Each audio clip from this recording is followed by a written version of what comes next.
Could all please rise for the Pledge of Allegiance? Councilman DeWitt, would you lead us in the Pledge of Allegiance, please? It'd be an honor, sir.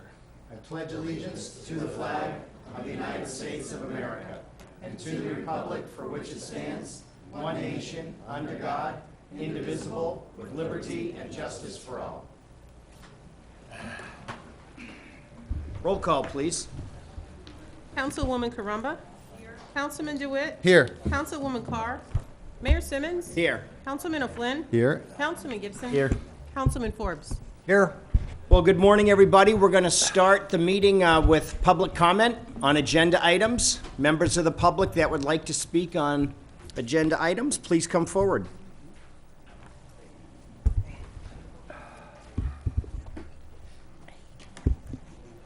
Good morning, Ben Hershenson, Avonlea Drive.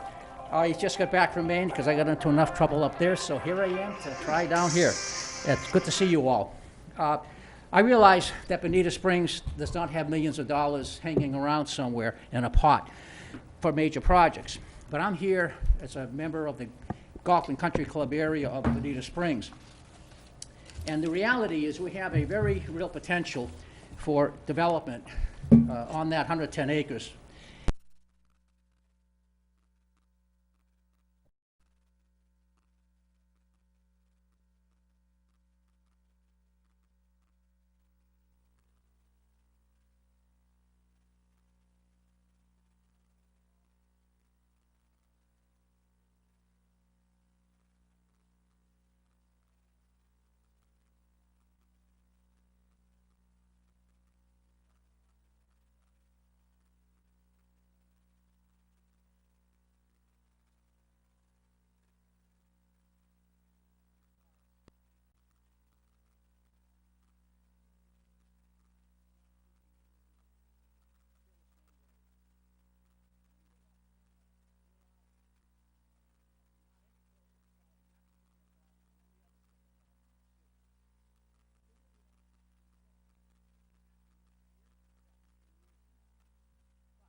My name is Robert DiGiolamo. My daughter lives in Pinecrest. She's been out of her home for a year, finally getting in her. She's finally getting into her home, but she's not in completely. The town is making improvements to the stormwater systems, and I commend you guys for doing a good job. However, the back of my property faces this, which is the stormwater runoff adjacent between our properties and the old golf course. Now this is an extreme case, yes, it's an extreme case. However, with increased densities, roof densities roads coming in, you have a potential for a quick runoff that this ditch cannot handle. I don't know how engineering deals with this, if you have developments come in, how you look at that situation with the stormwater runoff. But it's not just this single area, it's the total area that we have to look at, and the density of the total area. Now, we know that if people buy land, put money down on land, and they want to develop land, it's a very difficult thing to stop that from taking place. We know that. But we also know what we...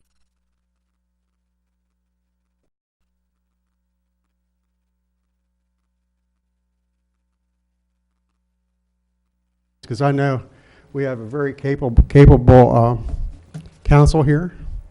We have capable engineers. We have capable city managers, and we know you have the people's interest at heart, and you always have, and you always will. So I just leave it in your hands to do what's right.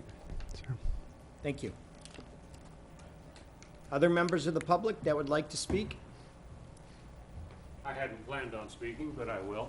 Good morning. I'm Dwight Essman. I just want to encourage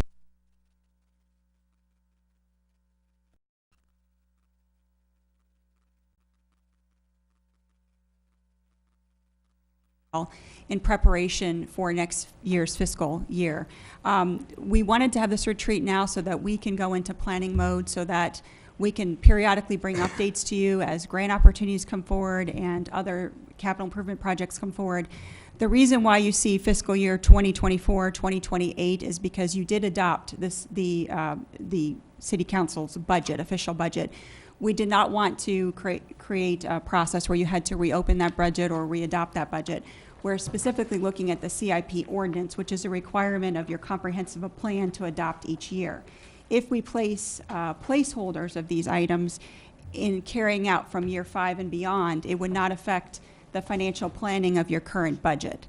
And so Derek would prepare a first reading at your December 5th meeting and the final reading at the December 19th meeting, and we would be in compliance then with the state regulation for our comprehensive plan. One of the other tools that this provides us an opportunity with this placeholding is then we can then go out on those that you prioritize, begin to get estimates, cost estimates, begin to look and explore potential grant opportunities, and then we'll be asking for a second budget retreat, a spring budget retreat in March, where we have more definite information on costs and prospective funding opportunities, as well as some more information, as you'll see later on the agenda, some more information on specific maintenance items that are our regular day-to-day business. And one of the things that Councilman DeWitt had talked about is maybe having financial planning ahead of time, where we have a set amount we place in each year so that replacements can happen periodically as the time needed, as equipment needs to be shifted out, instead of having 1 or 2 whole order replacements or emergency purchases that needed to be had. And some of these items today we're going to prepare you with. There's some big ticket items, but we want to introduce it, understand how we're exploring how those costs will happen, and then be prepared that you'll see those again in March and how we need to discuss that. That's a little bit of explanation of how we're going to move forward today, and where you'll see the actual ordinance for approval at the next meeting. Okay. If you have any questions on the process at all, just... Council? No? Okay. No. If you're ready, Mayor, with that, we're going to begin with discussion and prioritization of the stormwater management and water quality land parcels. And as a brief introduction, as you're aware, we have LMS, the local mitigation strategy, where we have placed prioritized projects for land acquisition. We're going to go through those quickly. And then the council has received requests from, some members of council received requests from other folks wanting us to be interested in purchasing properties that they feel might be related to stormwater. The mayor's received some requests. We're going to show you those. And then we have some concerned citizens about their property that have come forward to the council as well. We want to show you those and see if there's any interest from council in prioritizing those down the list. Should additional grant funds become available, or we could then clearly remove them from a potential list as well. Okay. So with that, as you can turn to the map here, and I'll stand.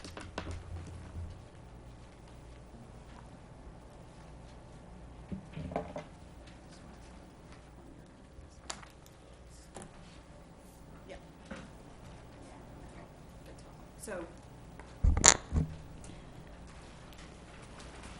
the golf course community is the number one Tier 2 project on the LMS for Lee County. And so just to reiterate for the public so they understand, we did go through a process of ranking with Lee County. Lee County is receiving approximately $32 million in funding from federal down through a subrecipient of the state.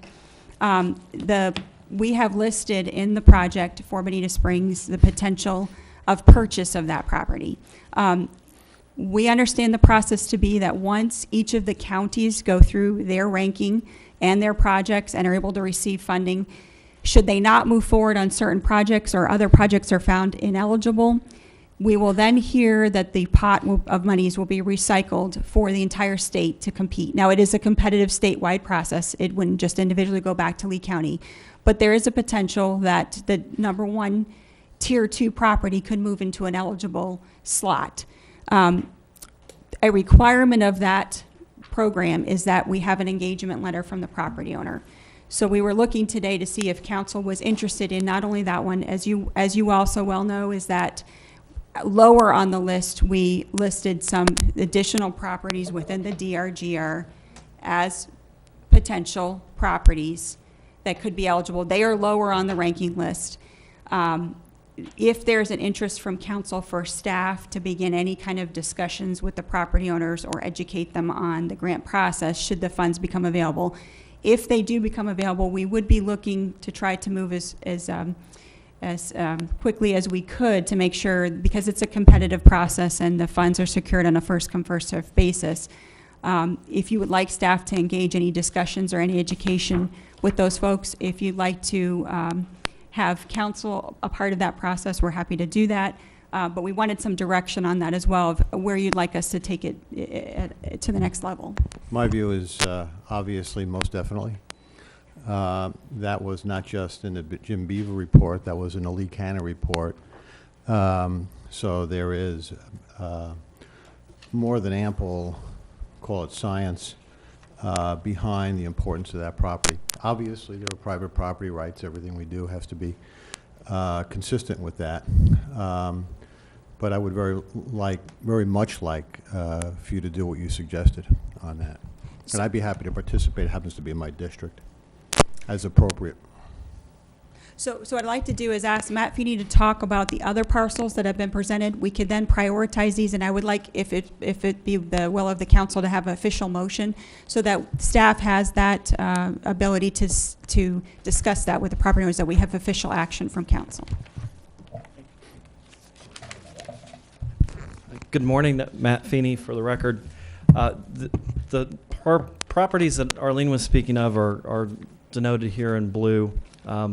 I'm going to talk to you about the properties that are here in the yellow gold color. These have come through various different kind of outreach or awareness to us. Mostly what has happened is the property owners have reached out to the city for, at different periods and said, would the city consider purchase of this? We don't really have a standing land acquisition program, but we have kept record of these properties. So figure I'll start from west to east and just give a description. I know that the map, because of the scale, it's kind of hard to get your bearings, but explain what the property is and what its potential could be. So this property is south of the river, just near City Hall here, off of Pennsylvania Street. This would be Pennsylvania Street running east and west. It's rectangular in nature. The reason for that is it's underneath the high voltage power lines. It's part of a high voltage power line easement south of Pennsylvania.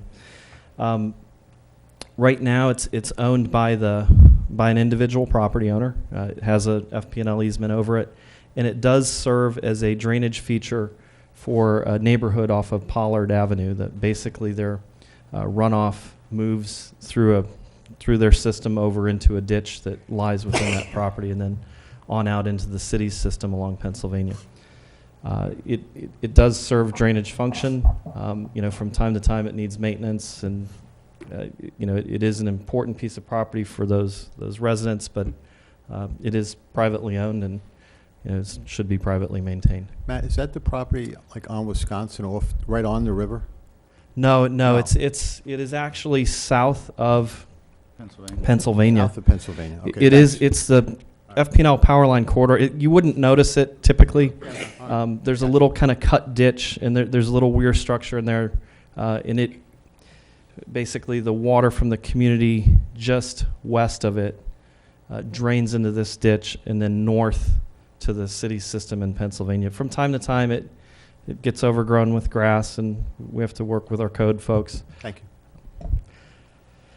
Does that, what did that property do either in the Little Flood or the Irma? I'm not, obviously it didn't flood homes. Beyond that, it wasn't an area of focus for us. We were kind of in a triage mode at that point, so I can't tell you, the absolute particulars. I can tell you it is important for day-to-day drainage with the Pollard neighborhood. That parcel is also there's another parcel that happens to be owned by the same property owner, and they did approach us about both, and they do have, a suggestive price. This one lies off, this is Racetrack Road. The dog track is right here.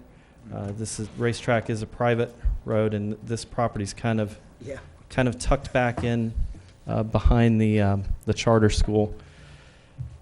I can't tell you much more beyond that. It's just a vacant lot. I'm not aware of any real public works, relational things. We don't have city infrastructure down in there. What's the size of that, Matt? Looks small, but, roughly, do you know? I don't. No. I'm more familiar with the first property I spoke of. How much land's at the first property? I don't do it in acreage. I'm sorry. I'm more familiar with the function. So the first property definitely has a functional importance to the neighborhood to the west. Mm-hmm. This one lies off of an area where there's no city infrastructure, and I'm not really aware of any service-related need to it. 4.14 Pennsylvania and 1.19. Oh, thanks, Mike. So there. Sorry about that. So those two are kind of the outliers in terms of properties geographically. The remainder are all pretty well located along the Imperial River down off of Kent Road. We've had two folks reach out to us, which is this property. Kent Road is right here, and this is the Bonita Nature Place is right here, and Cullum's Trail is right along in here. So our parking lot would be right where I have the circle now for the park. Kent Road turns to the west. This property we have, and you do have the paperwork, it is a commercial piece of property that's cleared, that folks have reached out in the past to the city for purchase, as well as this property, which is kind of landlocked between the city-owned property here and just to the north is the Pine Lake Preserve. So it's kind of the last piece of privately owned property on the east side of Kent Road.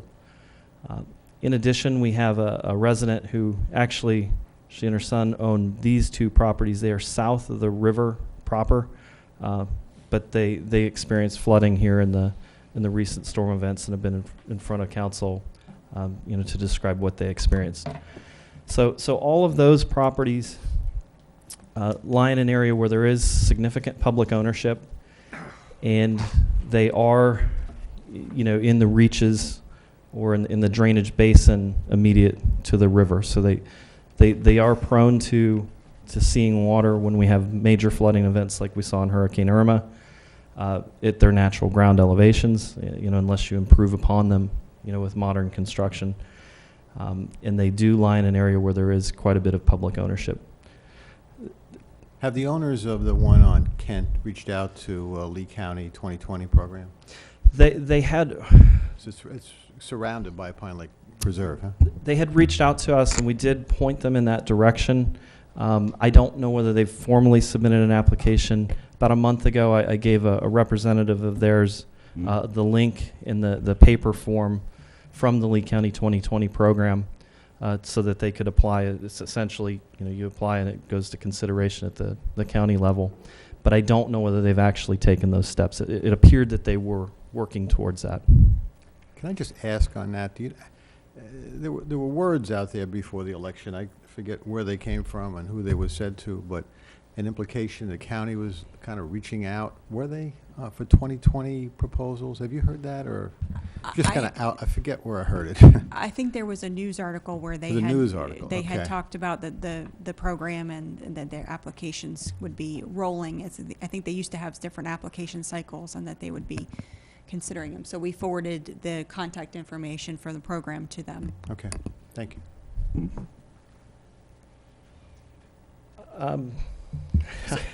So what we were looking for today is, I think you had some general discussion about the LMS. We would want some official action from the council on that to move forward. But is there any prioritization of these additional properties? And also so that staff can reach back out to the folks who've made inquiries to us and either let them know that that we're not wishing to move forward, or that we would move forward should grant funding become available. Additionally, we wanted some direction from the council, as in the future, would you like us to look at a CIP that actually has each year builds for acquisition of lands within the DRG or stormwater management systems, stormwater quality and stormwater management, and see where that might build in the future. I just have a couple comments, just reacting to what you just recently said.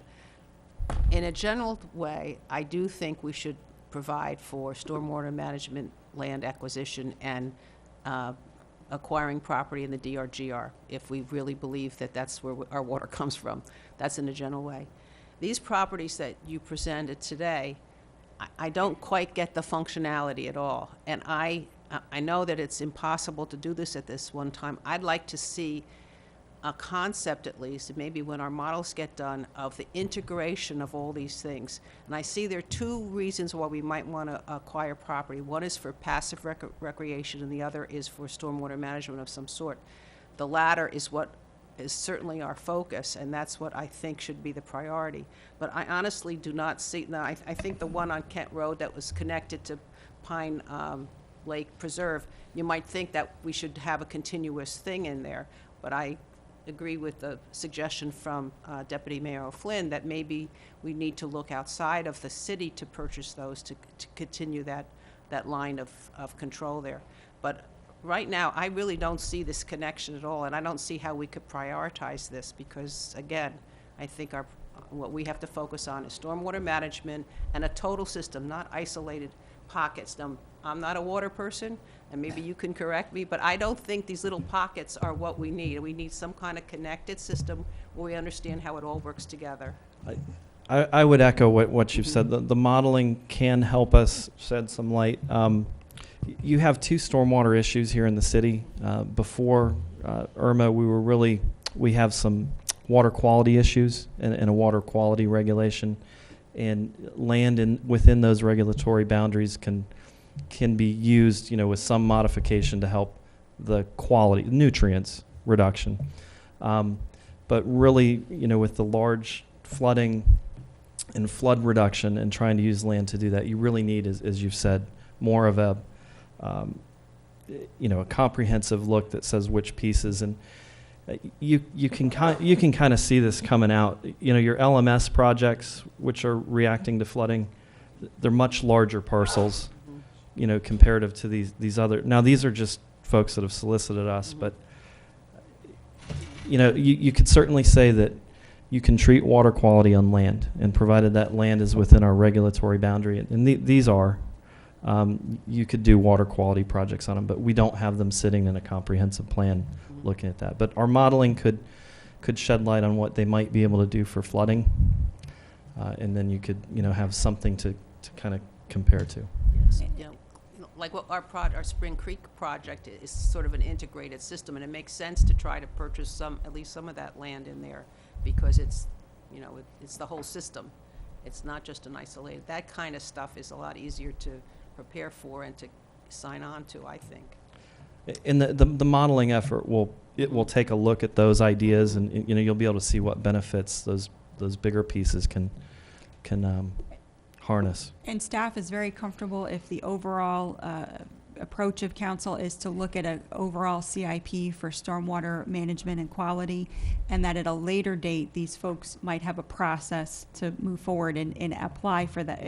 Setting up a program and understanding, we get our modeling information back, but it would help staff to be able to notify them at this time there may not be an interest to pursue purchase.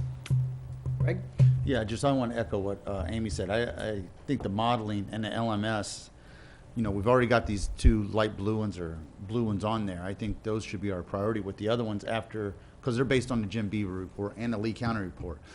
The other ones, in my opinion, after this whole stormwater management process gets going, it's going to model the whole city. To buy parcels here and there, to me, you're going to need contiguous land. So, I'd hate to buy the 2020 property and the one across the street and then have no way of getting a ditch, a culvert, whatever, from one place to the other. I mean, we see it all day long with BSU, with getting septic tanks in the septic. Hey, if one landowner says, you're not coming through my property, hey, they don't get septic. They got to stay on the septic tank. So to me, I think that we need to wait on the modeling for the whole city if we're going to start trying to buy pockets of land. Because the other thing I see it doing also is if we buy the two on the left and the right, the price in the middle just went up for those people who want to move, who want to sell, because now we need it. Not that we want it, we need it now because of that. So I just don't want to tip our hand too soon until we get the modeling, and if we can go around and buy other parcels of land that is more of a benefit for the entire city, not just one section here or there. And going back to it, just to reiterate, the ones in the blue have been our priority since day one, since Irma hit a year and a half ago. So I think those still should be our priority. Council, any other comments? I just want to ask, not to interrupt, but I know Arlene touched on it, but the ones in the blue, provided that they rise in this federal aid process, we really do need probably some ability to reach out to those property owners, because that will be part and parcel to that process. I thought the suggestion was whether or not they rise, we're going to reach out. In other words, we want to be ready when Yes. they rise. Yes, correct. We would So like, move now. we're actually asking for a motion today Yeah. that gives us the direction, the staff the direction to make contact and begin the So- process with the ones in blue.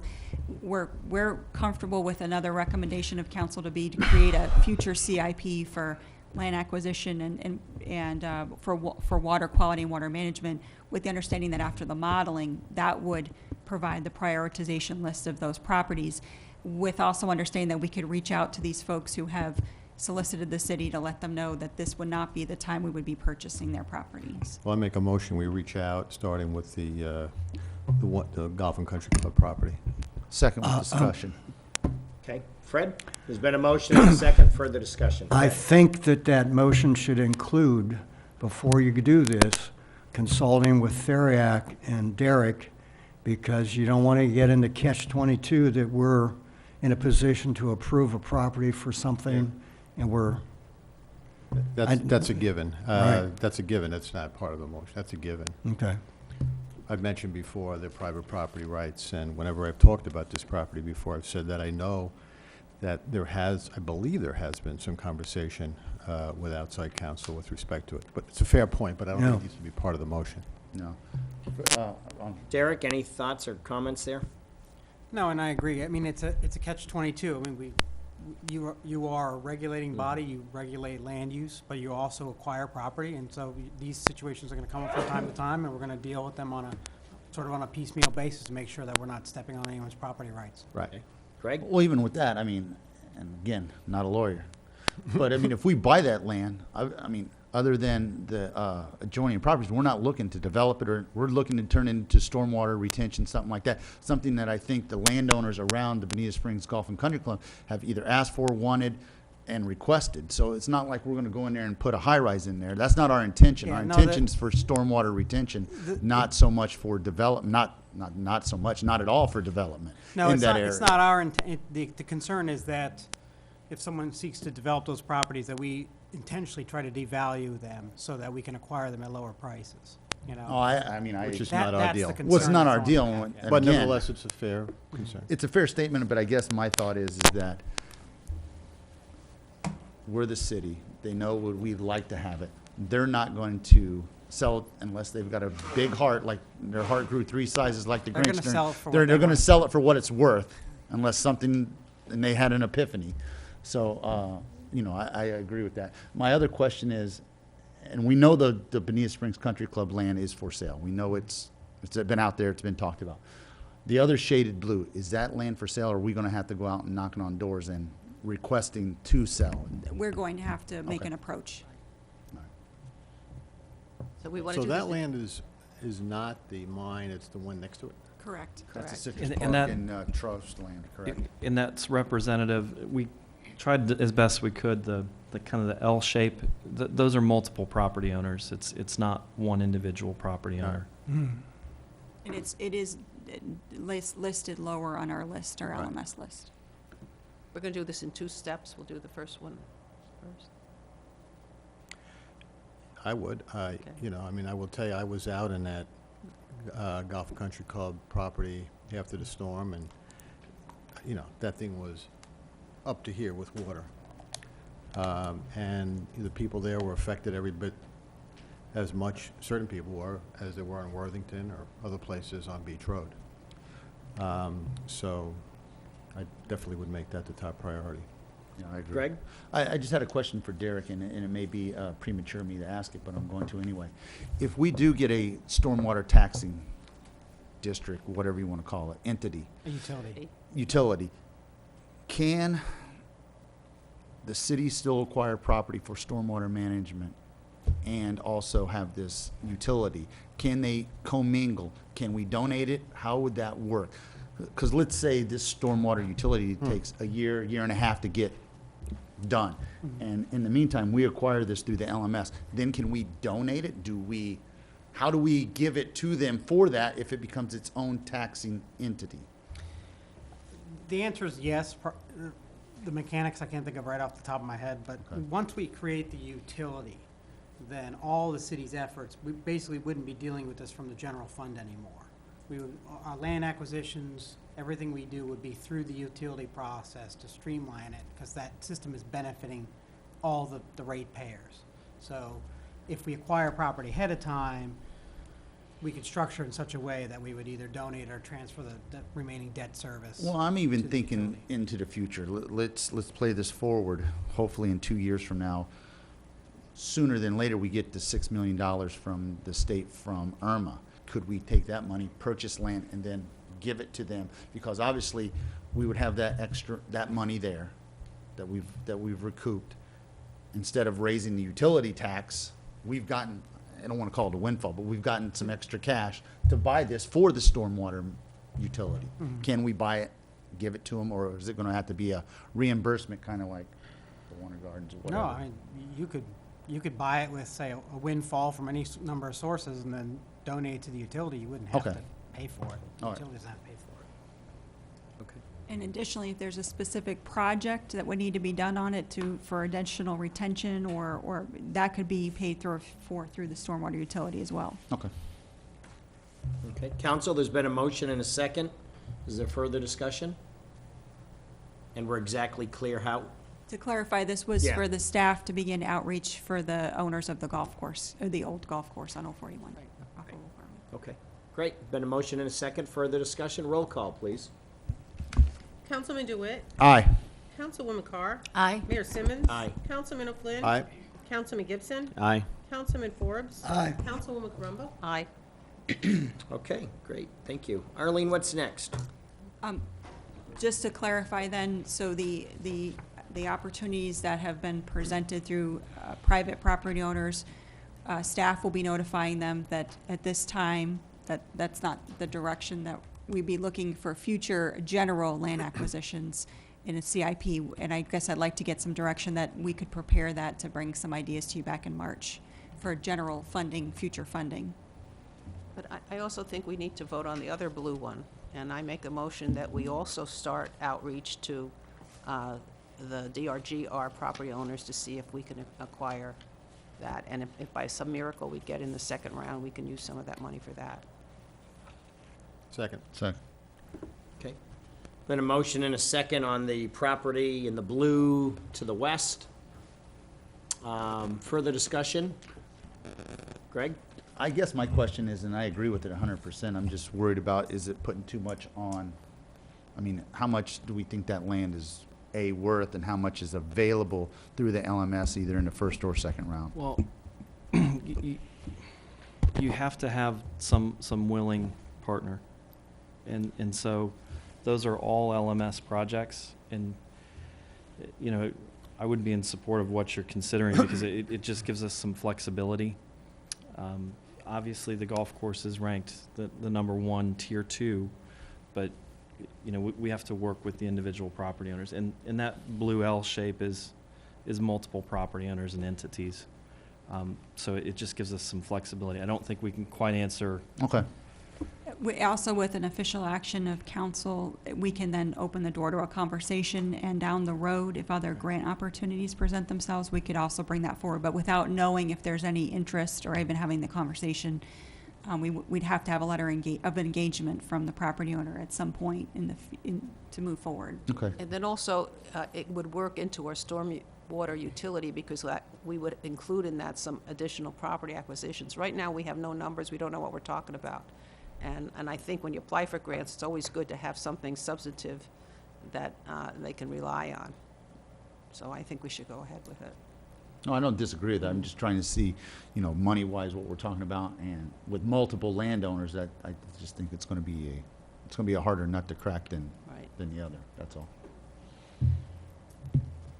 It's been a motion and a second. Is there further discussion? Roll call, please. Councilwoman Carumba? Aye. Councilman DeWitt? Aye. Councilwoman Carr? Aye. Mayor Simmons? Aye. Councilman O'Flynn? Aye. Councilman Gibson? Aye. Councilman Forbes? So in the planning of the CIP that you'll see on December 5th, we'll put a placeholder in year 2024, just as a holding for future land acquisitions. Okay. Great. Thank you. Item what's next? 7? Discussion of the Yeah, transportation complete streets improvements, and this is strategic priority number 2. And Matt will be introducing some prioritization of sidewalks and multi-use paths. City manager's pick. Here we go. All right, let's go. Now you got me confused. Okay, so we broke this into a couple of different potential future transportation projects. One in this first slide is sidewalks. So we also have a multi-use path graphic below, but first I wanted to talk about some sidewalk requests that we receive and some corridors that we think might lend themselves to sidewalks and show kind of our overall network. So to begin with, the color here in pink is the existing sidewalk networks, both within our roadways as well as on the county maintained roadways. And what we try to do here is you know, create network just like you would with roadway. You know, so recently Kentucky Street project was constructed, and that created kind of a network to connect this neighborhood and the kids that were walking to school over to the elementary school over here. So we're trying to make network connections, so to speak. A couple of standing requests that we get. I'm trying to find number 1 here. Well, we Burnwood. Is it up at Burnwood? Okay. Well, some of the standing requests that we've received that continuously kind of come up from the public are a connection from Cockleshell down to Shangri-La Road. We also have a request for a sidewalk along Maddox Lane up in this neighborhood that kind of gives you a nice, you know, if you were walking or exercising, or it gives you a nice connective network. It's also very dangerous, that curve in that road up there. Yes. Yeah. So we're in a unique position there with this discussion because number 3 is actually has been designed. We about a year and a half ago, 2 years ago, I believe, we contracted with one of our continuing services engineering firms, and we have construction plans available for that connection. So that's what that graphic is there. It just shows you that we have those. In addition, we do get requests down here by the Publix is right about where the 4 is. This is West Terry Street. The fire station is just on the corner here, and it constructed a little bit of sidewalk network when it was built. It doesn't connect to anything, and it has a bus stop. So 4 would provide a connection on the south side of West Terry Street over to the intersection, as well as a painted crosswalk north to Publix.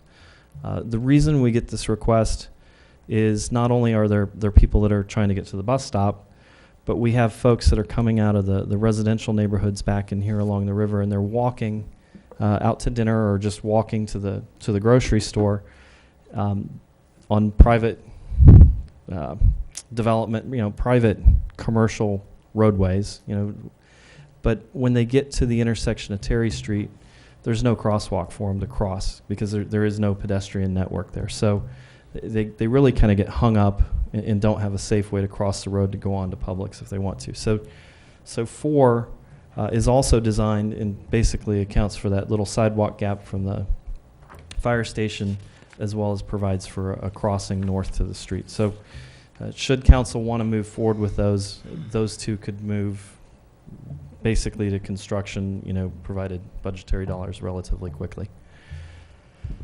Other areas where we see a need, those 2 really come out of the public, and I'll continue with public requests.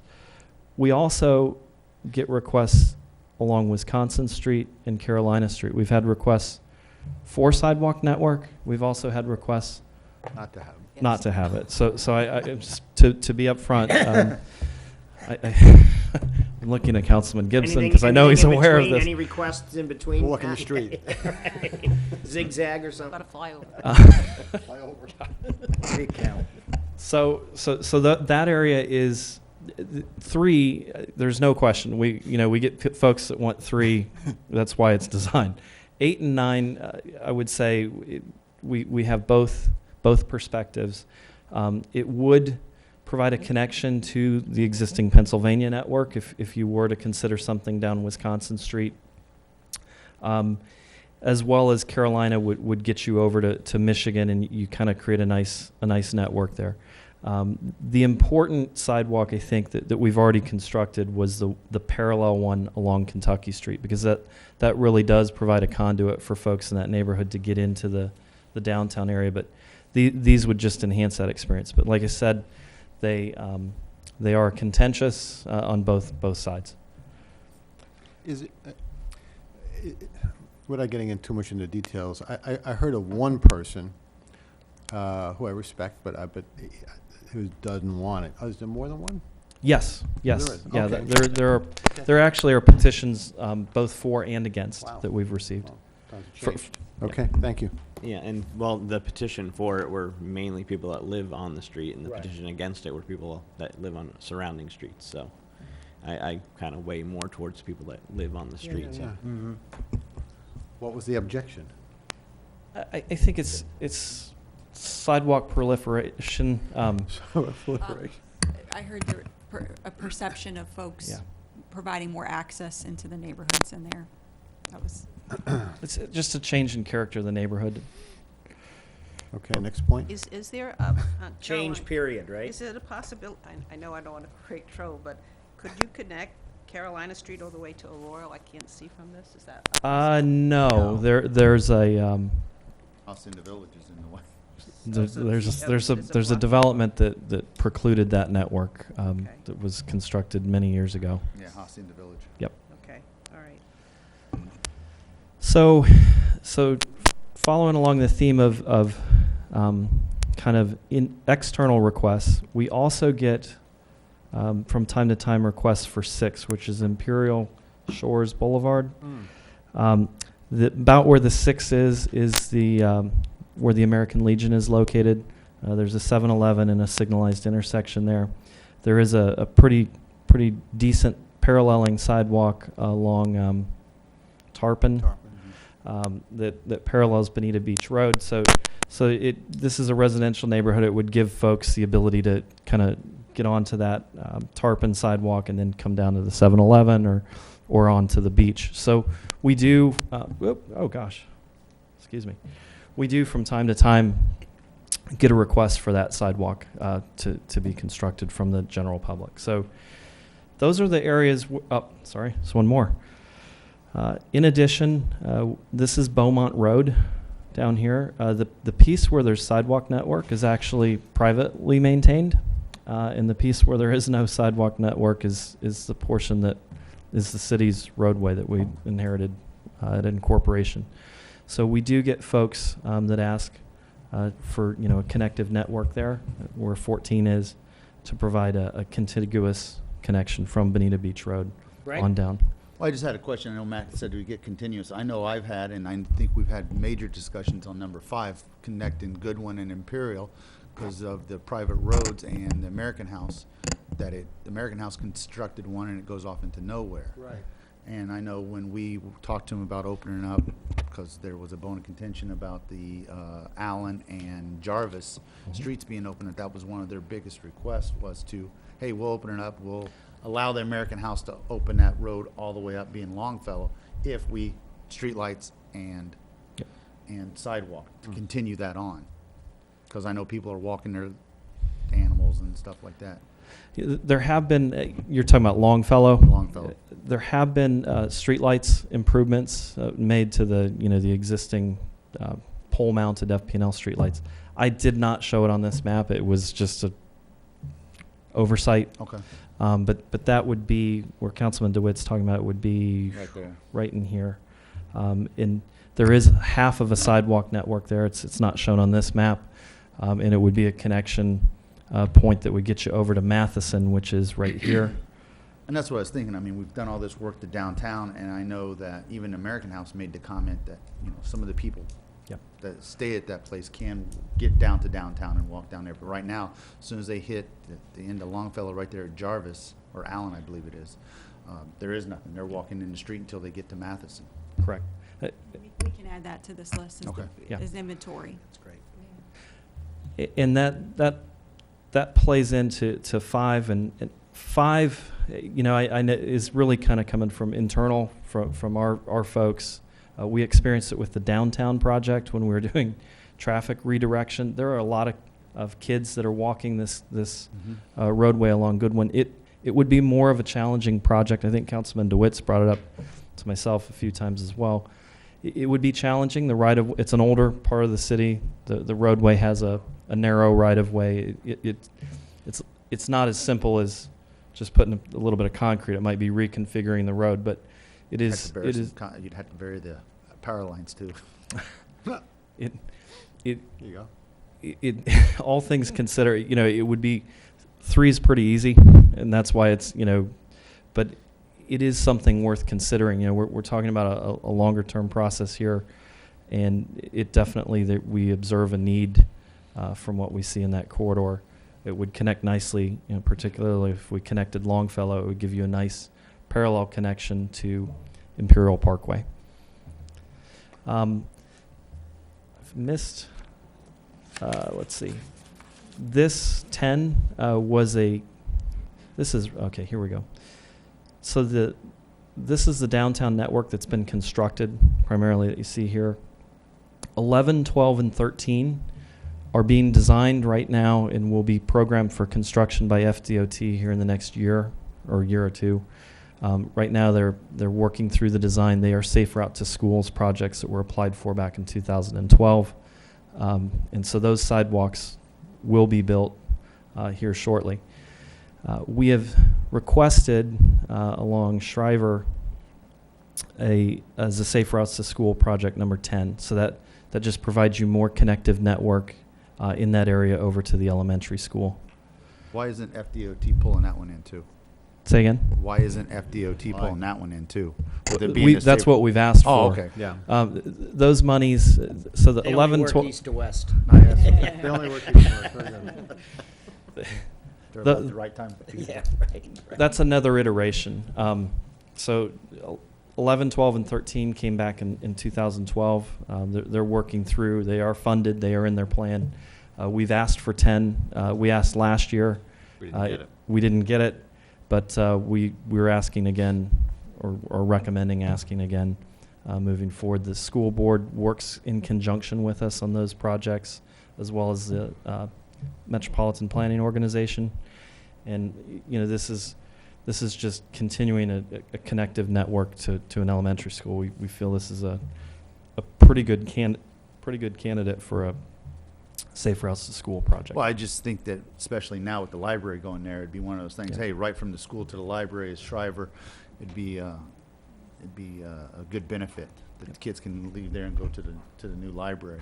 If the MPO and the school board can get on board with it and back it. Well, we have at the MPO, and the last, we got a little feedback, I missed a little detour, but might as well tell council, I think, this issue that Ron at the MPO brought up about our what is the qualification thing? that LAP certification. LAP certification.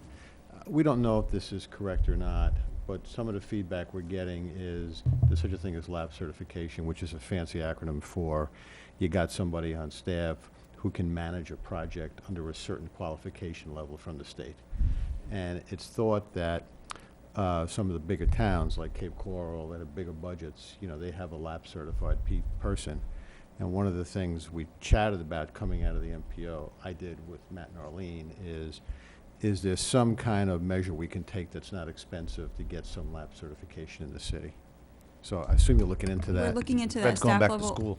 Our other question is that should we contract with someone providing services to us and they have a Right. person who's lab certified, will that meet the qualifications? So we're looking into the different options. that Kind of a we have. detail, but we were told part of the reason we didn't get 10 this year was the lack of that. So it's not so much a detail. I just want to make one general point, but maybe even specific with respect to 10, which is some of these are small sidewalks. Obviously, they should be sidewalks. But I'm wondering on some of the longer stretches, if we could have the possibility of having something wider and have it be a sidewalks, call it a multi-use path, where kids can bike as well as walk to school. Excuse me. And, a Longfellow could be an example of that, if we could make it. I know that's a narrow right of way, but wouldn't it be great if people can bike to downtown? So, not specific, but general, if you can think about that. Some of those things we do. Some of those things, Alta is developing a standards book for us Right, that I will understand. help guide that. But that is something that we're aware of, and I think that we do need to look at. So, Longfellow would be, something to look at. I think, perhaps 8. If you were to look along those Right, lines, and 10. and 10 for 10, sure, yeah. 10 for sure. There are factors, the right of way, No, the amount understood. of road cuts Yeah. that would drive that. But yes, absolutely. All right, thank you. Great job. Is there any on this list that you would want, we understand the one we're going to add, but any concerns, anything you would want removed from the prioritization list? No, I don't see anything, but I was just going to raise the question that anything that does connectivity, obviously, this is sort of a no-brainer tautology here. And again, I see you have to start in a small way, but are there any grander plans that we should be looking at that you have? That's the next slide. Oh, I'm sorry. That really shows like a major connectivity from one point of interest. That would be to another. our multi-use paths, which is the Okay.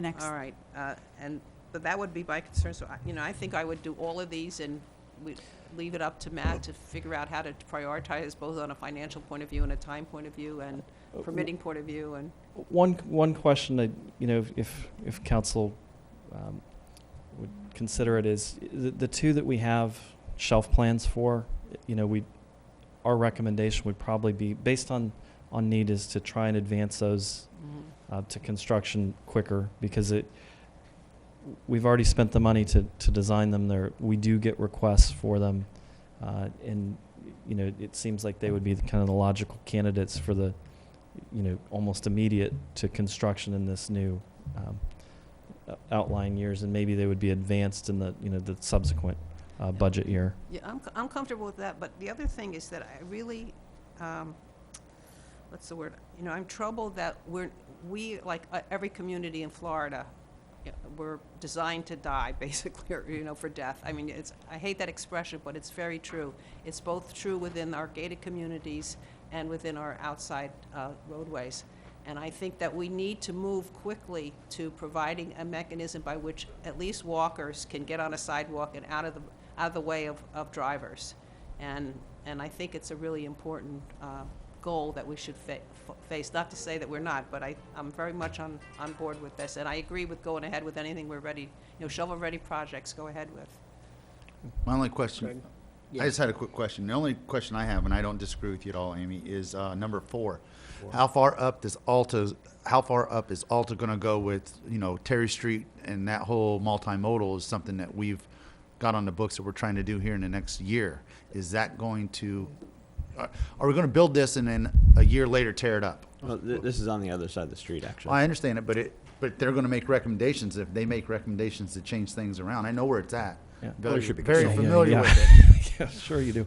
And I'm just making sure we're not doing something that's either going to contradict what they're going to come up with or change. That's a fair question. Essentially Alta's current project starts just east of the green line there. It starts, you know, where this project picks up, but they have, you know, conceptually looked at that area, and we can, you know, we can let them take a review of those plans. One of the big values of 4 that we see is that it makes this connection to the bus stop, but it also provides the striping and the signalization to allow people to cross north and south, and that there's quite a bit of value added there if in the future you were to reconfigure that intersection to have provided that access temporarily. So, but we can certainly coordinate with them to. Yeah, I just don't want to do something that's going to get either changed around or torn up in the next year or two, since that is Alta's looking at that whole corridor. Because I know originally you said stop there, but I know that Councilman O'Flynn said, hey, we need to look at that intersection also. Absolutely, yeah. Totally agree. So I think what we're looking is if you'd want us to look forward to more specifically address the 2 that are shovel-ready, and then we would be looking for, in the CIP for overall general projects. But if you'd like to see that this map can have some sort of official action as adopted as the potential projects, when we see grant opportunities or we have other opportunities that come forward, we can then reference this in that programming and in the application. Which are the 2 that are shovel-ready? 3 and 4. The solid green. 3 and 4. So 3 is Cockleshell Shangri-La. Oh, all right. extension down to Shangri-La, and then 4 is a small piece that connects at the fire The one station. we're just talking about. Yep. All right. Sure. So we would do more specific preparation for that into the potentially for the next fiscal year, and also looking at a general CIP for all the sidewalks, but then having this as an overall adopted, for lack of a better word, roadmap of where we could go for future potential opportunities. What would your next project be after those first 2 to get shovel-ready? I think we would be open to well, of course we would be open to city council direction. I would say that we do get quite a bit of ask at 2. 2 makes sense from a connective point of view, and I think 6 has had quite a bit of requests. 8 and 9 probably then beyond, and of course we'd work a parallel track with 10 with the safe routes to school. Well, my 2 is actually very dangerous because I don't know how many of you have been up there, but it's a short stretch, but there's a bend in the road and people go walking there in the morning, and there really are, from what I've heard, near misses. Yeah.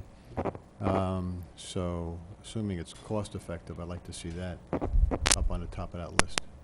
Yeah, I'd just like to see like, just for District 2, I know they've asked about the Longfellow one Right. also being put in there. Because I know there's a lot of people that go down Imperial Street and try and go down Goodwin to cut through to get to downtown. You know, I don't know if Dolma was freelancing, but a few years ago, John and I sat down and he did some work on Longfellow. So you might want to chat with him or give him a ring. Yeah. Council, what's your pleasure? I agree with, go with the show. Do we need would you like a motion? I'll make the motion, we continue with 3 and 4 on the map, and then update the map to the other ones and have staff prioritize them as what they think is the most quick, cost-effective, and the most requested. And then come back to us at our next meeting and we'll approve that second part of the map. Sounds second. There's a motion and a second. Is there further discussion? Roll call, please. Councilwoman Carr? Aye. Mayor Simmons? Aye. Councilman O'Flynn? Aye. Councilman Gibson? Aye. Councilman Forbes? Aye. Councilwoman Carumba? Aye. Councilman DeWitt? Aye. Okay, I guess we're gonna move on to item 7 now. We got multi-use paths. Mr. Mayor. Yes. Real quick, just a quick question. I know when we started this is all for the, 2024 to 2028. If any of these other projects come up sooner than that, we can move them forward. Yes, Okay, yes, just this making is sure. for planning purposes, and then, as we said before, we wanted to try to start the budget process a little bit earlier, more in line with our neighboring jurisdictions, so we wanted time to get your prioritization, then we can start planning, getting some Okay, I cost just making estimates. sure, I just don't want to put it out there that, the 2 shovel-ready ones, but then all the rest of them aren't even going to be looked at, talked about until 2024. I just want to make that statement. No, what you'll see in the CIP that we adopt, though, is these are going to be placeholders for now, and then when we come back in March, we can move those so that it would affect the fiscal year All right, 2019. just making sure. I just want it said, so someone watches it and says, oh, they're not getting a sidewalk till 2024 to 2028. Matt, are sorry. you up again? Yes. All right. Okay, Bad penny. so this is the kind of the discussion on multi-use paths. So these are the 12-foot wide, or typically 12-foot wide, pedestrian and bicycle main thoroughfares, so to speak, for the city. So they will work hand in hand with those connective sidewalks, but these are the big projects. These are the ones with landscape, and wide facilities. So I'll start with ones that are under design and imminent in terms of construction. So the first one is West Terry Street, the project that Alta is designing, which is a 12-foot wide multi-use path on the north side, as well as buffered bike lanes on both the north and south side of West Terry Street to accommodate all users there. In addition, Logan Boulevard, which is number 2, has been designed as a 10-foot wide separated multi-use path that runs north and south. It will connect to the 10-foot path that is on the west side of the road down in Collier. So that has been incorporated into the roadways design, and will go under construction with the construction of Logan Boulevard.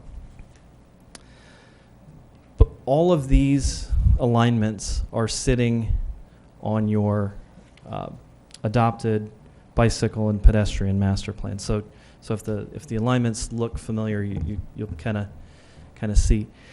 The next place where you'll see some activity is along 22, which is Old 41 south of Bonita Beach Road. There are 2 things currently going on. One is FDOT is soliciting firms to do a PD&E study for complete streets improvements along that corridor, as well as the corridor down into Collier, and looking at capacity issues as well down there. So they will be looking overall, and they have solicited, our bike and pedestrian master plan. They understand that we have a multi-use path identified there. But currently, there is a development that has been working through the community development process, and they will be constructing in front of their property the 12-foot wide multi-use path section. So You will see a piece that you'll hear discussion about 22 as we go through this 2-year planning process with the FDOT consultants. But while that's going on, assuming the development continues to move forward to construction, I think they are, you'll see a big stretch of this get built here in the city in front of that property. So it's a real unique opportunity to see it come into place. But it'll also give us a bit of a gap, so we may come under more pressure to try and fill that gap in sooner. It's a good thing. Yeah, I know somebody would love to have a multi-path there. sure. I know 2 people. Exactly where I know. Okay, so that one, we do get public outreach about that. Beyond that, this. I don't know what Collier is doing, or are they talking about that below us There's some on that issue? on that issue. multi-use? Yes, we're in concert there. Good. There are other issues, that as that goes forward, there'll be more discussion. Beyond that, we did show the Sun Trail alignments running up through the rail corridors, as well as where it jogs over and runs down the FP&L easement along Bonita Beach Road. As far as public outcry coming through to us, the sidewalks, we get quite a bit. I went through here. 22 we certainly get. Beyond that, I've heard a little bit at some of our workshops about 20, and that's Bonita Grand Drive. I think folks are more using Bonita Grand, which is a county facility, to come up to East Terry Street and come on over, and I believe there are folks that are riding and starting to use that more as the eastern territories start to fill out. So beyond that, we really, 9 is kind of a logical connection to 1. We're looking at 11 and 13, which are very hard to see in this. Well, here they are. Quick question. Good staff. I'm sorry to interrupt, and I guess my question is, you made the comment 9 is a logical one, but to me, 9 goes to nowhere. Extra, Right now. if you're looking at an exercise connectivity. Yeah, I mean, it's going to connect hopefully by the Sun Trail and the railroad. Well, right someday, now it's a little unclear, Okay. but you make a fair point. Yeah, I may have overstated that. I just wondered, because that was my comment to some of these, that, they go off into nowhere. Or do they connect to another, I think I would staff- hate to have a multimodal that goes down into a 5-foot Ditch. sidewalk. Into nothing. Yeah, Or a ditch. Or a ditch, yeah. Well, that's a new sport. Yeah. If I mean, But like I the think Southern staff- Pines, like 16 runs to 6, right up Yeah. that way in Southern Pines. It just, I think staff could, without taking the time now, they could Yeah. brief you on individual situations. no, I just, in Yeah. a general consensus, my, I guess, opinion would be, let's get circular connectivity Yep. and then start branching off onto arteries that connect to the bigger ones, I guess, is my question. Is that a, There is certainly an element of that, and 16 and 15, really what they're doing is they're getting you over to the soccer facilities. So you're right. They at that point they kind of end, or they terminate. The using that kind of approach, and we're already moving down this path. Really, Terry Street becomes an important connector. Old 41 becomes important. 2021. We don't get a lot of requests for, but there is a multi-use path on the west side of Vanderbilt Beach Drive. So 21, some improvements there. There's already a pretty wide sidewalk there, but it could provide you a better connection. There's not a connection across the street to that. I guess that would be my question, Matt, is if in one of these maps or in an explanation page, like you just said, 21 makes logical sense because on Woods Edge Parkway, we have a semi-multimodal, and then along US 41, we have a semi one. So that's what I'm getting at. Yes, that does make sense because you're connecting to 2 larger sidewalks. The sidewalks, from my perspective, are pretty easy to walk through these because of the cost associated and the lack of a lot of outcry. It becomes more of a challenge.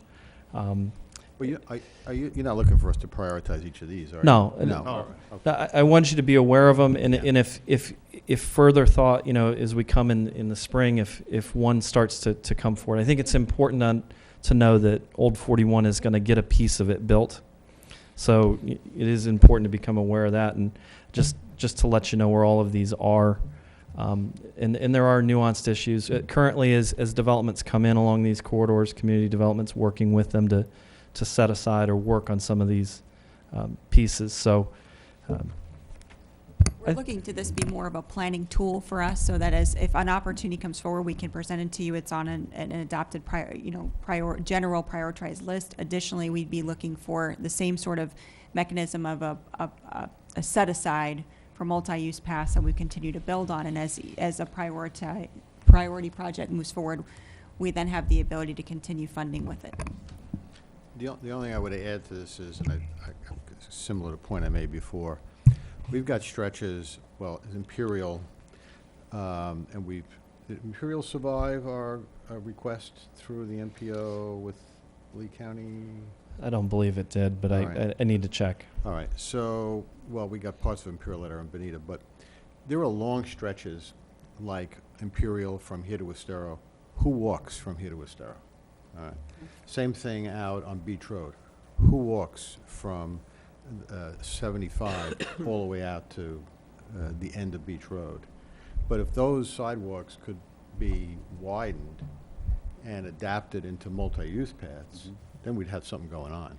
Right. So, if you can add those in under the context you have it, we're not building it tomorrow.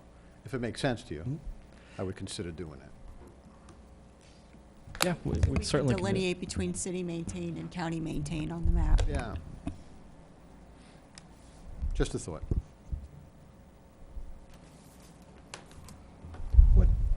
How close to being the same design and width and all that is the area, which would be on Old 41 at Mosaic versus up at Tony's, I guess they call it the Terry Street Assemblage or whatever?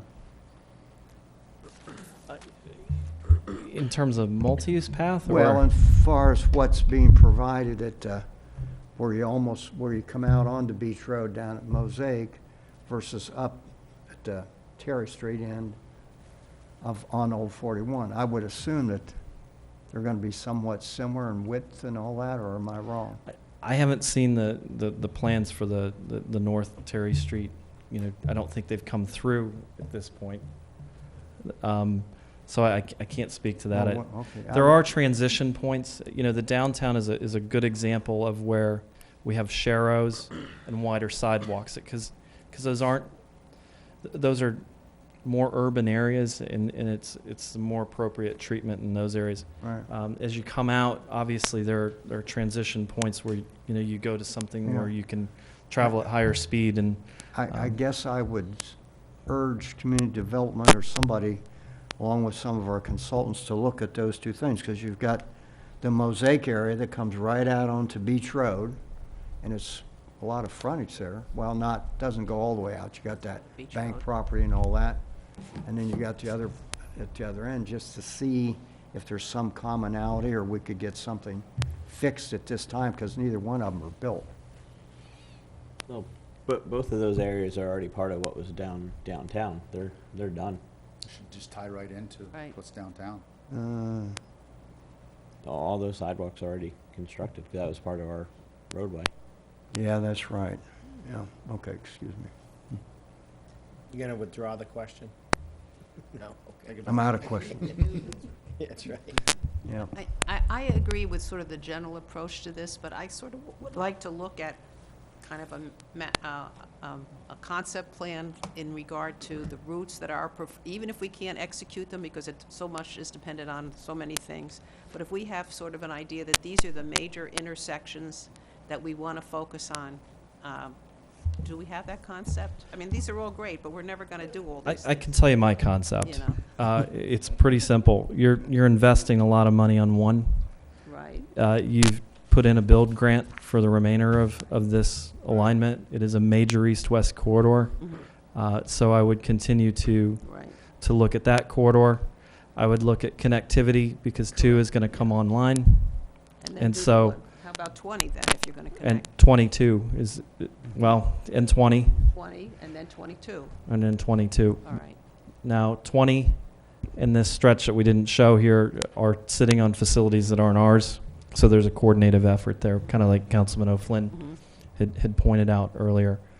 But I think those are your big north, south, east, west, and then to branch from there. But we can certainly articulate that more, as we go through this process. Okay, thank you. So, council, what's our pleasure here? So moved, unless we did it, right? Move to Yeah. whatever Matt wants us to do. Move to approve. Move to approve the concept. Pretty good job, Matt, Yeah, but I very have, good. no. Withdraw a few of these now. We're going to micromanage now. Yeah. You need a motion, or you got one? If you would adopt that as our potential planning, that way it's a tool for us to That's use what- for that's what we planning did. purposes. Okay, there's been a motion and a second. Is there further discussion? Roll call, please. Mayor Simmons. Aye. Councilman O'Flynn. Aye. Councilman Gibson. Aye. Councilman Forbes. Aye. Councilwoman Carumba. Aye. Councilman DeWitt. Aye. Councilwoman Carr. Aye. Wonderful. Moving right along, I guess it's item 8 now. We're moving on to community aesthetics, and this is strategic priority number 5. Matt will start with the roadway aesthetics and landscaping, and then we'll continue on to Gateway and US 41 Bridge and street signs. Actually, before you get started, I knew I was going to have to leave early, but I didn't know it was going to be this early, so I have to run. Okay, Mike. Somebody Mike. called out at work, so. Already. Thank you. See you, Mike. Did you guys notice Matt's dressed in maize and blue? Yeah, I'm not too happy This would about be it. gold and blue. He is a contract way. employee. Terminate that contract after Saturday. And that weather. 27 degrees. Yeah, I was there. It was cold. It was Oh, it was cold. Yeah. Mr. Maize and Blue, you're up. So this is landscaping. So what we did here is, we developed a map that shows where we have city landscaping, and some of that is on roads that are not ours. The big example of that is US 41. But the city installed it and maintains the landscaping. Those are the dark green dot pattern that you see through here. So it's primarily US 41, East Terry Street from Old 41 to Imperial Parkway, as well as the stretch of Old 41, really from Rosemary Creek. There is some formalized landscaping in there, down through where the downtown project picked up, and then all of the connective side streets between Feltz and Old 41. So that area is right here, and those are very formal and manicured landscapes. In addition, we used a lighter green, same type of pattern to show where landscaping is coming. Similar to the multi-use path diagram, the West Terry Street multi-use path has a landscaping component to it. That is a 2-lane road. It doesn't have a median division, and we're not contemplating that. So, in the southern side of the road is really, is really kind of a tight right-of-way, and it goes into finger residential neighborhoods. So, what I'm getting at is your opportunity to landscape is primarily on the north side where the path will be, and the path has a landscaping component to it in our budget. So, as we go to construct that, we will be installing a more formalized landscape along that corridor. In addition, in the current budget that was approved, the CIP, Logan Boulevard has landscaping dollars identified for it as well. And we'll be working towards a landscape plan in the upcoming year for installation. So those two roadways essentially have plans coming forward. In the lighter color, the lighter greenish yellow color, we'll call it maize. We have areas where we've received requests, or we think there's an opportunity along city streets where the street's nature is such that you could install landscaping and it, provide a sense. as well as areas where we've received requests. And so primarily, we do get inquiries pretty consistently on Old 41 from 41 down to Rosemary Creek.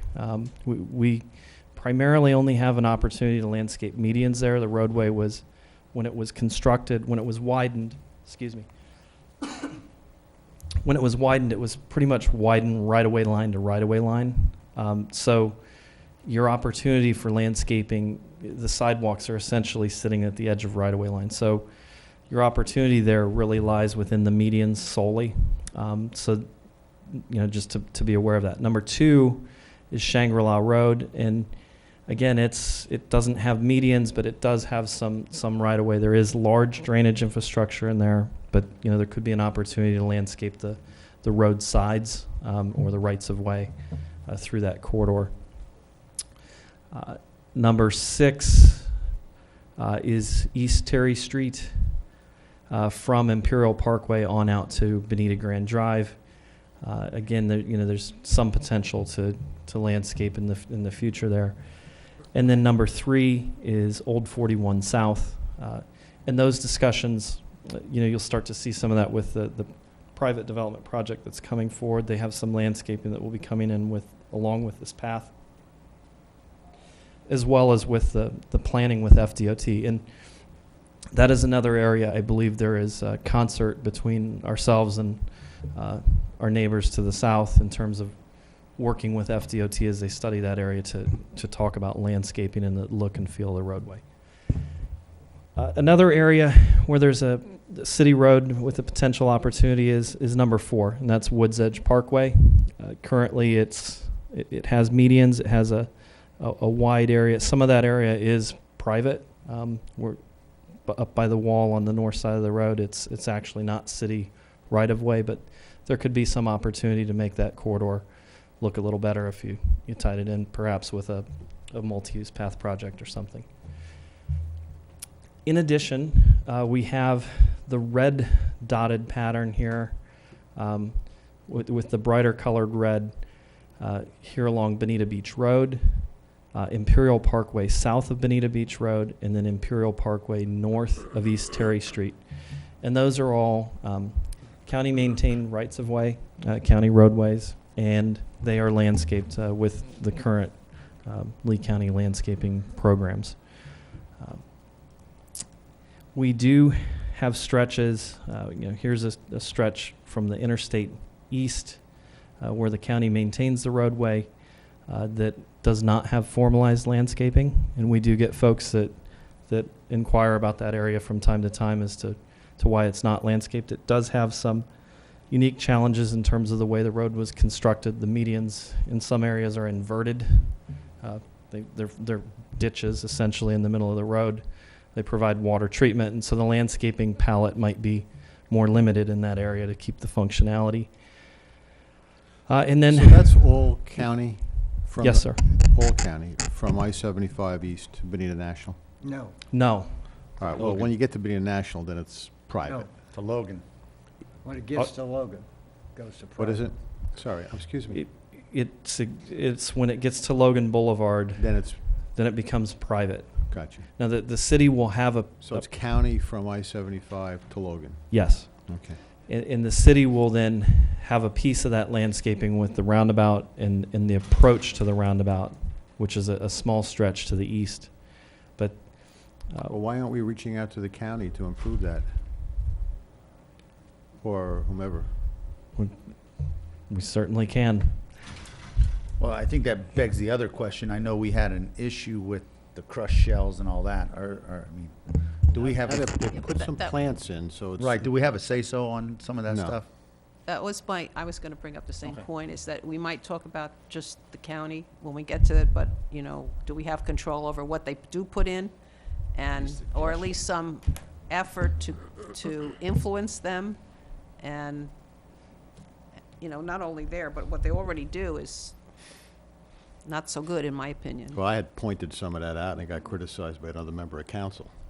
So, you know, it's kind of a tough situation we're in there. Well, we could talk about it as a council, so do you want to talk about the other things and then then we'll talk about the county roads? Yeah, Yeah. perhaps, because Okay. there's some nuance there.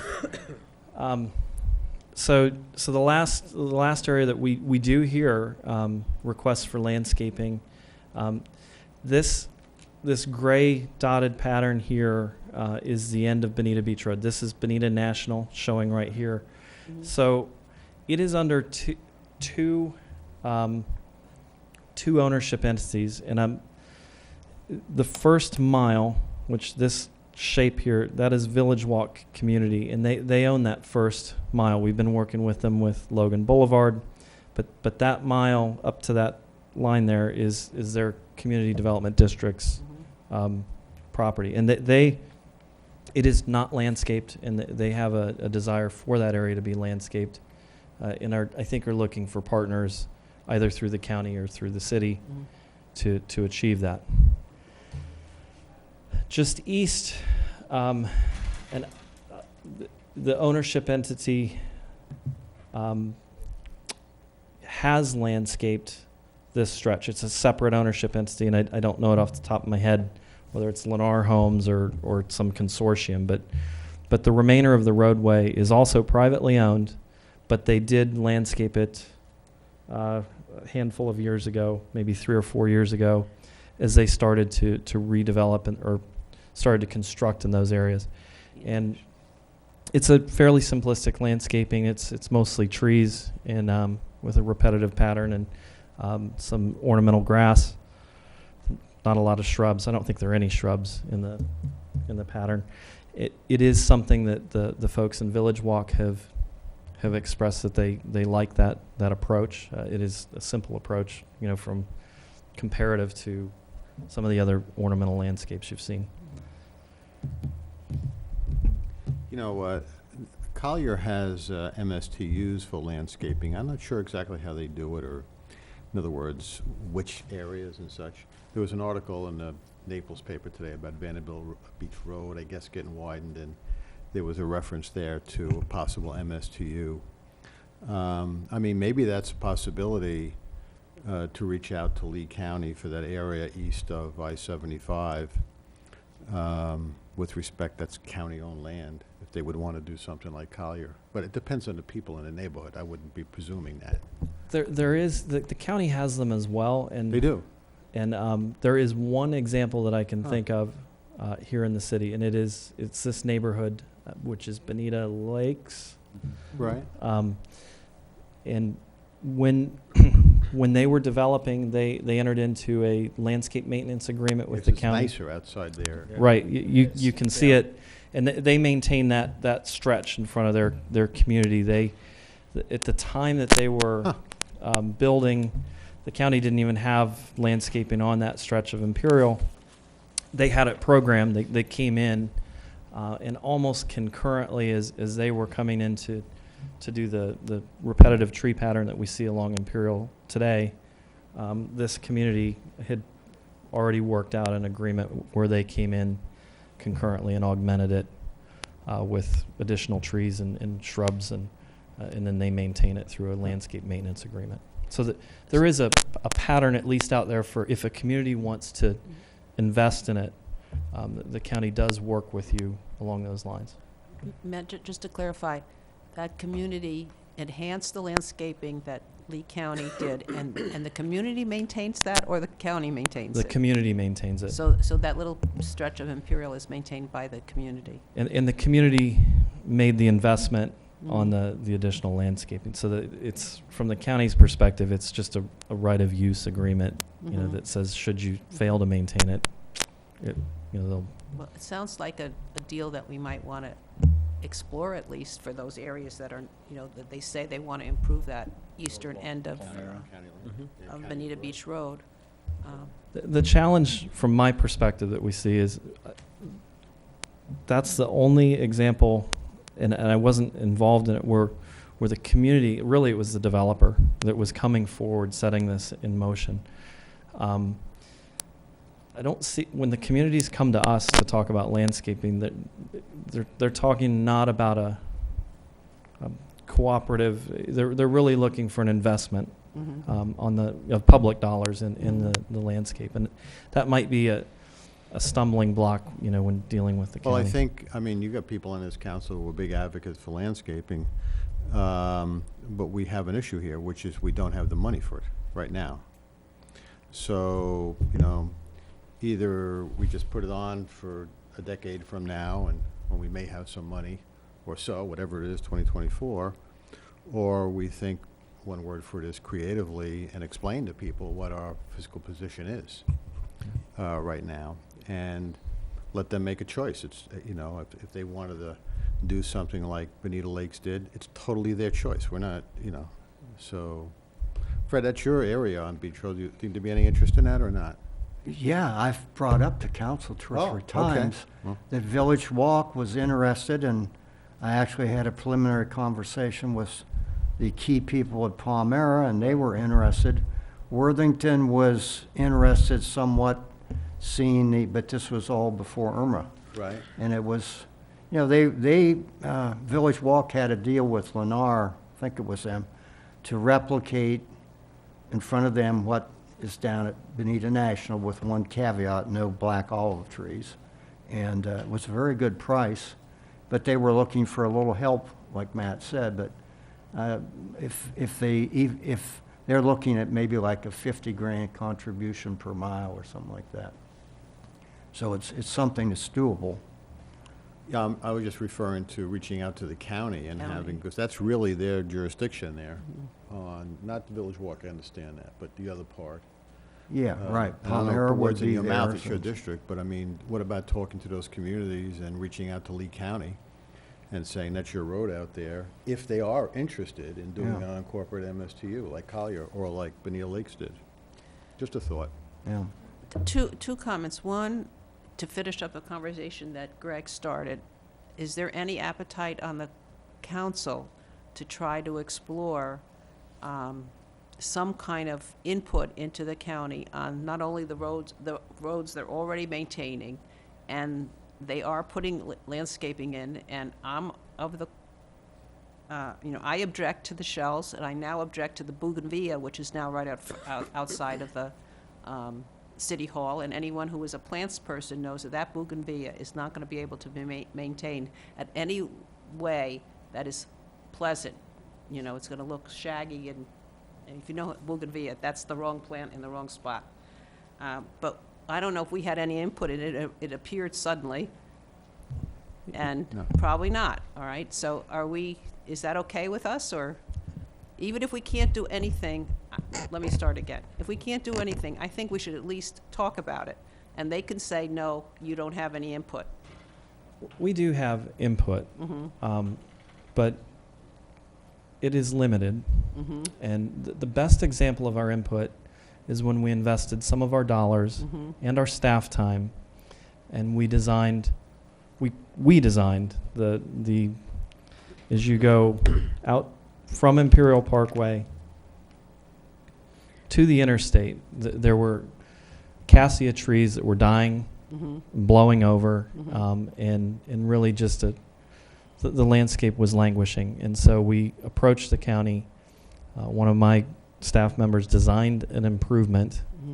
We handed that to them and worked with them under the condition that we would supplement some of the cost, which we did, to get improvements to that area, because it was not functioning. But they do maintain it, and we don't have the ability to, revenue-wise or contractually, to maintain those areas. And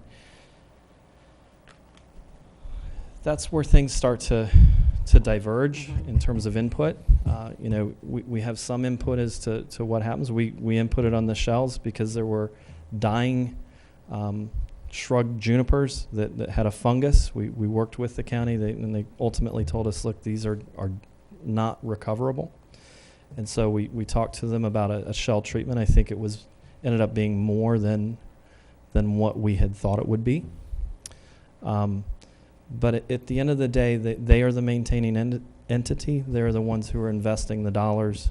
And so our input is Can I make a is suggestion? limited. Which is for staff to come up with a plan of what they like to see. come back to council, get council on board unanimously, not 6-1, unanimously, and then talk to the mayor, and whether he wants to do it or assign somebody to do it, have that person talk to the county commissioners about what we'd like there. And we, in our Bonita Beach Road vision study, don't we have some landscaping concepts in that? So, I mean, it seems to me like we would like to at least integrate what our design is for that. On the same token or same concept, I just had a question, and it may take a little research. You know, Lee County's been around for a while. I would like to think they have some type of, I don't want to call it an ordinance, but at least a modeling of what the median should look like. No, they do. They have core, and I don't know if the names have changed. They used to have 3, core, enhanced, and something else. And I guess that's my question. yeah. Find out what those are. See if we're, again, going back to, Right. I hate to use the. Or maybe the- we ask for, yeah, right. Well, and I'm even going back to, like the bus routes, like we discussed in the bus Right. routes. Are we not getting what other areas of the county are getting? Are we getting the bottom end of the barrel when we should be getting the top end of the barrel, or at least the middle end of the barrel? Get that, do a little bit of that research ahead of time and say, look, we should be getting this on these roadways. These are main thoroughfares. These are a beautiful area. I mean, this is what our standards are. You guys got to step up your standard a little bit. They do have standards. Bonita Beach Road out in front of City Hall is an enhanced landscape standard, or Oh, my God. the shrub junipers I mentioned were part of that enhancement. I know they That watch our died. meetings, so I'm smiling. So there, it does exist, but I think there might be a difference in Yeah. in the scale here from the Well, city versus. It's definitely a difficult spot, and we just happened, in our own community, just hired a horticulturalist, and it's amazing what they know. I mean, to have somebody that really knows what they're doing versus someone that's just putting a plan in, you know, which is where we are. So it's very helpful to get professional, we do have horticulturalists that have helped us, I believe, so. But I would like it to be more in keeping with the Bonita Beach Road design. So, and I didn't finish my second idea because I forgot by the time we were doing this. I can only keep one thing in my mind. But I like to just discuss in general the landscape maintenance, you know? And again, from what we found in our own community, sometimes we could devise this beautiful landscape plan, and then you have to take care of it. So whenever we do landscaping and some of these things we have the opportunity to enhance, there is a way to landscape things where you don't, you know, create a maintenance nightmare. So I think that when we do this, it would be in our best interest to not have a 20-year maintenance problem, and try to put mostly things that are easy to maintain and anybody can maintain, and we don't need anybody to do it. And again, it's the right plant in the right place with the right conditions that basically can grow the way it's supposed to grow, and we don't have to make it into something that it isn't. So that would be my recommendation. And I'm all for landscaping everything, but it's incredibly expensive, and it's incredible. And even if you have the upfront expense covered, that maintenance expense, and we're going to see this happen in our budget, and it's already pretty high. It's going to go up year after year after year. It's not going to stay stable. So we need to think about that.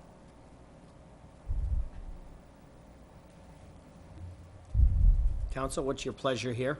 Well, I'd just like to reiterate my suggestion that staff come up, whether taking Amy's ideas, whoever's ideas, come up with ideas for Beach Road, bring them back to council, have us approve them, not micromanage them, and then designate Peter, unless he wants somebody else, to reach out to our friends at the county commission with respect to a conversation on that.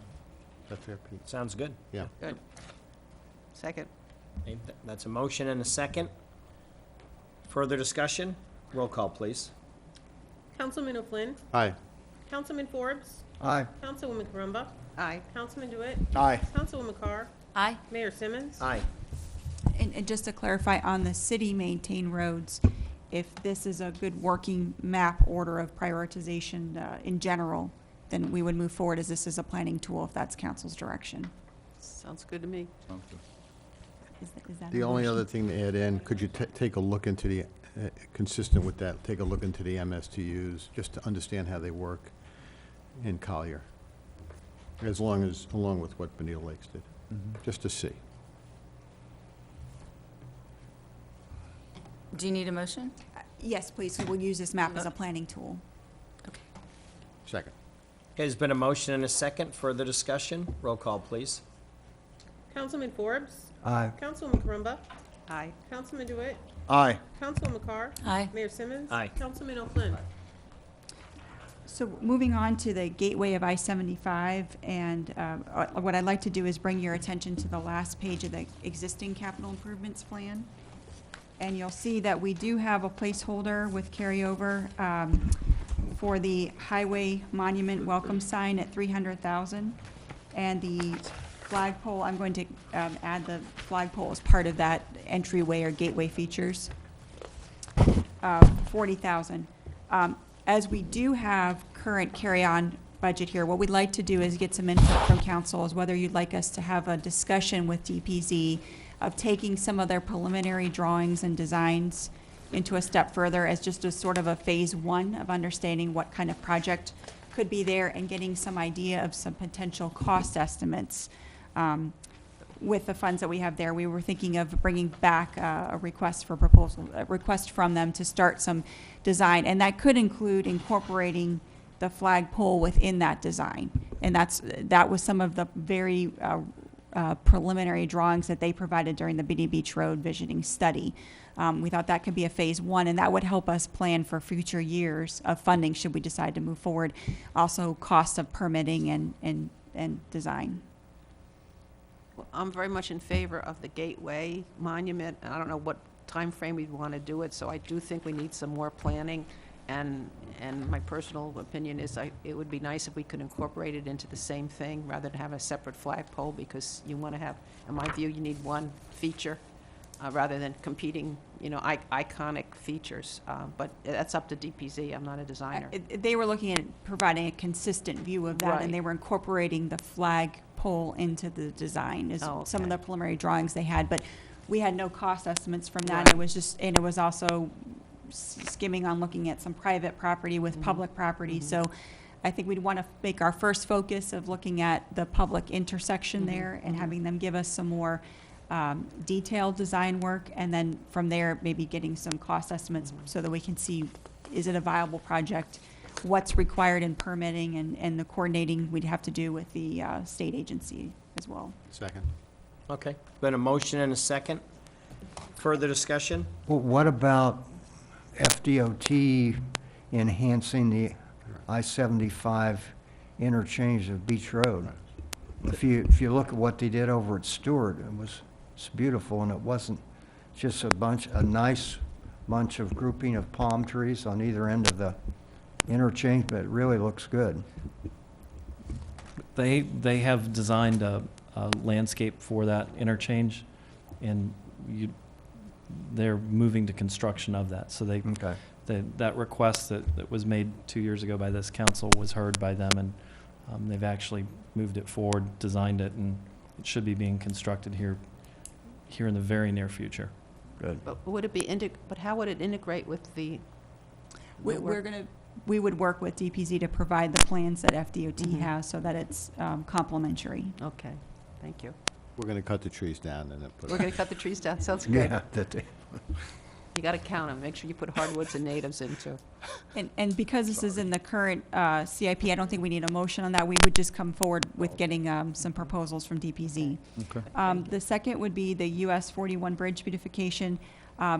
You do have current carryover funding for that dollar amount for that project as well.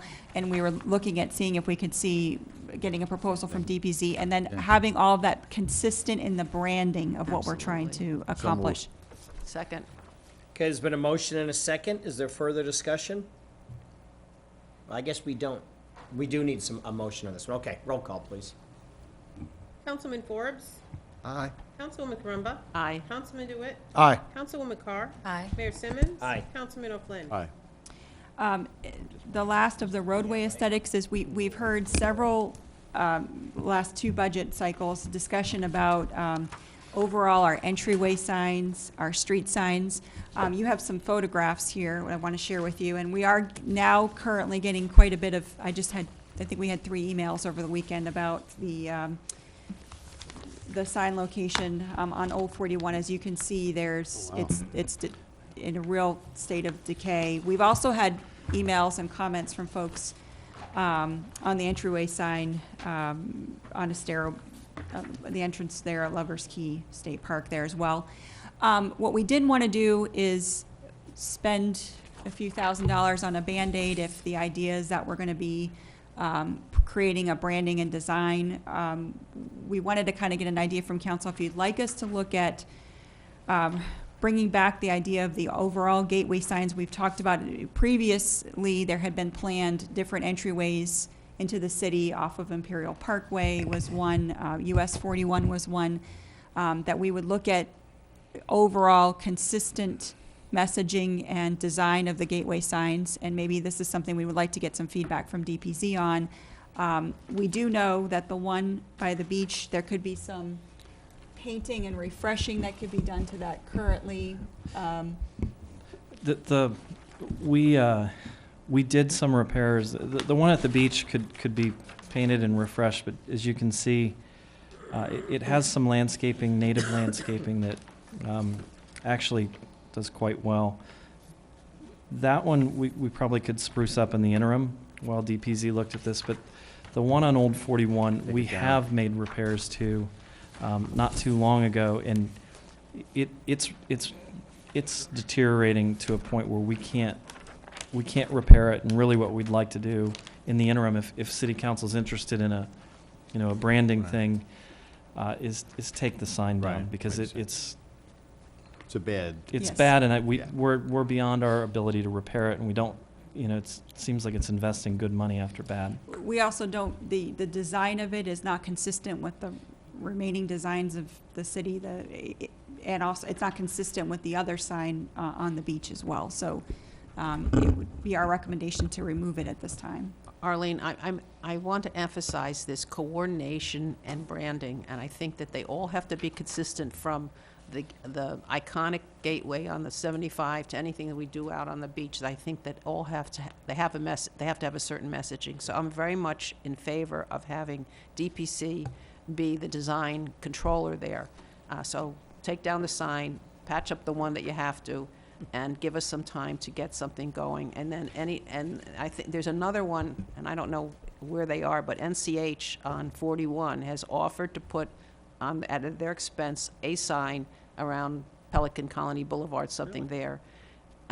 So could you, I don't know where they are with that, but could you get them on Yes. board to not put the sign up and leave the old one there until we get some kind of a branding in there too? We'll And do hopefully we some have outreach. one on the southern border too. I don't know where our sign is there. I think we just have the blue a street little sign sign, that says, so, yeah. so I think what we need to do is also get from council your prioritization of where you want to see these entryway signs, have a cost estimate, and then a coordinated design effort for each of them.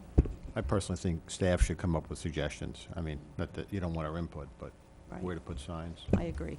And that one at NCH, obviously, it's right on the city line border with Estero. Right. It's just, I think it's just kind of a green But they, industrial one, they- Bonita they- Street. they And want- they've made a very nice They offer, want yeah. to do something better than that. I don't know what that means, what size, but I would, if they haven't already made a decision, or I assume they have to come to the city anyway, but could you just follow up on that? Yes. And additionally, Tim, you do have some deteriorating signs on Old 41, the historic signs, which we've made some patches to. We would want to have it all incorporated in the entire sign vision.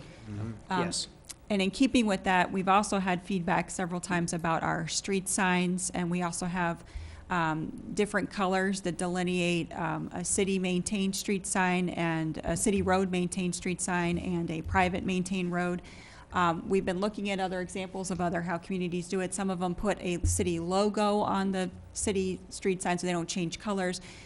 We did have a very preliminary conversation with DPC that they did say that many communities coordinate these so that they're consistent and attractive. We also want to look at a happy medium in cost. Of course, our signage in the downtown we just put in is beautiful, but the cost is quite significantly different than the average street sign. So we're trying to look at some ideas of what might be a medium idea there. There's also a discussion of alternatives to different ways you could do signs that are more hurricane and wind prone. Some communities have different monument signs that are much smaller in scale that are protective. So we wanted to give you all some ideas of future street signs we could look at. And then staff's idea of incorporation would not be a wholesale change out of signs. It would be as a sign needed replacement, we would evaluate that sign and the signs surrounding it, and then do each set up a phased approach of replacement with a running a CIP project for that. So it would not be a wholesale change out of all signs if we did that, if we created a plan. Excellent. So we'll bring back those ideas from DPZ as well, all consistent in one aesthetic program. Mr. Mayor, just a Yes, quick Greg. question on DPZ. I've been thinking about this a lot. I've went on a couple of vacations here this year, and I thought it was a neat concept. With DPZ, could they come up, well, I guess we'd have to get the council's opinion of it. You know, like I just came back from Chicago, sister city. I went up to Vermont. They got a little part of Vermont in Burlington called Queen City. You know, is our logo, is our thing going to be the gateway to the Gulf? Are we looking to change that, or can we have DPZ come up with 4 or 5, I hate to use the word slogans or catchphrases, but what are we? What are we going to be known for in Bonita Springs? The gateway to the Gulf. Is it going to be known as this, that, and incorporate that into A, our signs, B, our monument, and everything? You know, would that be appropriate for DPZ to come back with? They come and survey the area. They see what we're all about, whether it's, you know, the gateway to the Gulf or pick Small- something. Well, I was gonna say, Small town Greg, charm and or- I was just gonna say, so right there, you have gateway to the Gulf, but you also have small town charm, big bright future, right? Exactly. So we we've got- already have two. And that's what I mean. Do we Right. want something, A, that long or that, or we want something like, you know, like Queen City, which is the second city, or whatever, something like that, something small and that really describes what Bonita Springs So, is. I don't remember, I think it was around 2008 or so, that we did initiate a branding initiative project where we did, we used volunteer work of several agencies that got involved, and we did a surveying of the whole city. And we had,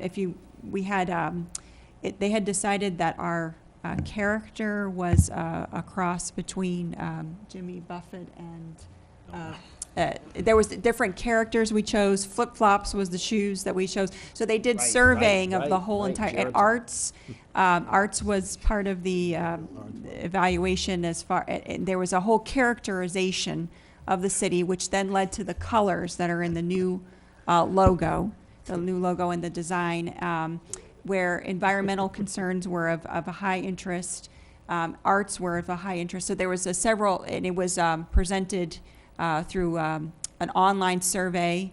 So it was several months that we did through that process, but I'm not sure if we want to, there was a project involved with that, and there was we had a funding source for that as well. I'm just saying, could DPZ come back after, I mean, they've been in town, I mean, ever since I've been on council, they've been around. They've got to have some type of opinion on what Bonita Springs is. Hey, come back with, I mean, a slogan, whether, I hate to use the word slogan, but something that Right. we may be known for. Something like that. Would that be amenable to council? I mean, because like I It'd be said, we've fine got by me. 3 or 4 different things, and, you know, Right. how are we But, going to tie and those and the in? only thing I would say, and it probably is apples to oranges, but a few years ago, when somebody had suggested to me that we take a look at for branding, slogan, whatever you want to call it, about Old 41, you know, why couldn't we name it Oh, yeah, remember that? Palm Beach Boulevard or Right. Bonita, whatever, something that was more marketable, you know, so just along, and it probably is quite a bit different, but I'm thinking like- people are resistant to change. Well, I'm thinking like even downtown Fort Myers, City of Palms, you know, Right. that's like their Right. shtick. And what's ours? We got Big Bite Future, Tiger Small Slick. Town Charm, Mm-hmm. you know, Gateway to the Gulf. You know, in the last 30 years, it's been 4 or 5 things. To me, I hate to say it, let's pick something, stay with it, Right. own it. don't you think we're evolving? I think that's one of the reasons why we have all these different things that are doing. I'm not sure where we're gonna be even 10 years from now. But I guess that's my question. like, is Let, ours let's, gonna let's pick develop? it and make it. I mean, I don't want to be known as the ALF capital of the world either. So, I do want to say, you probably will have a lot of public feedback from any changing of ideas of that too, which we can incorporate in. well, that's what I'm process. saying. We've already changed it twice in the last, let's say 17 years, from the gateway to the Another golf to brilliant this. idea, yeah. I'm just saying, let's try and embrace one of them. Right. Or something else. Or with, right, like you say, with the signage and the consistency and the monuments and the this. Exactly. Is there a piece in there for it? And I think whether it changes or it doesn't change, the discussion should be had. Yes. I agree with you. That's all. It may not change, but Yeah, let's not just assume that. exactly. Is that clear as mud? All right. Yes. Great. The next phase of the aesthetics is we would like to discuss the park aesthetics and some of the inquiries we received from the public. We have received requests for shade structures and restrooms at Dog Park. Same discussion at Marnie Fields. We wanted to get some direction from council, whether you'd like us to pursue some understanding of what costs that might be involved. Is there any grant funding involved that we could look at? Is there a possibility of using park impact fees for any of those projects too? But before we started planning them, we wanted some direction. Hi, Nicole. Hi, good morning. Nicole Perino, for the record, Parks and Recreation Director. In terms of shade structures, we have been looking at those already for the dog park. That was something that was in our plan as a Parks Department. We would like to go along with consistency of all of our other shade structures within our park system. We now have changed to what's called a shade system shade structure, where it is the top is not metal or has a roof. It's actually removable, so that during a hurricane we can take all of those down so that we don't have damage. And that worked great during Irma for us. So we took them all down, we didn't have any issues, and put them back up. The cost would depend, because we do have 3 different dog runs. We do have the small, medium, and large. They're of different sizes. Of course, the smaller one would have a smaller size, just because that's only about a half an acre, where the largest one is over an acre. So the cost would be between $10,000 to $12,000 each one. So that there would be 3 of them, and then we would put them in each section. So that is something that we were looking at for the near future, and that is a request we have received from the public. We have been putting shade trees and things like that, and they really do need some sort of additional shade in that area. And as far as the restrooms, we've received requests for restrooms at Marnie Fields as well. That would require the staff to continue conversations with FP&L on what we would be able to do and accomplish there. But before we started that process, we wanted some direction from council. As well as at the dog park, we would have to add sewer through BSU. That's not something that's currently on the facility. Water is, but sewer is not. Sounds good to me. Yeah. I mean, I think it's all going to be dependent on what FP&L says at Marnie Fields. Right. Yes. So, I mean, have that conversation, and I agree with the dog park. How Would- about funding? Will we have our impact fees to pay for this Um, stuff? I would have to get with Derek, and we would look at whether we could use park impact fees, because it does have to increase capacity, so we'll have to take a look at that. And if it is the direction of council for the city, the staff to pursue that, if that could be a motion so that we can utilize that communication with So moved. FP&L. Second. Okay, there's been a motion and a second. Is there further discussion? Roll call, please. Councilwoman Carumba? Aye. Councilman DeWitt? Aye. Councilwoman Carr? Aye. Mayor Simmons? Aye. Aye. Councilman Sorry. O'Flynn? Aye. Councilman Forbes? Moving along. Aye. And depending on those conversations, we may also be asking council for some assistance with that process with FP&L.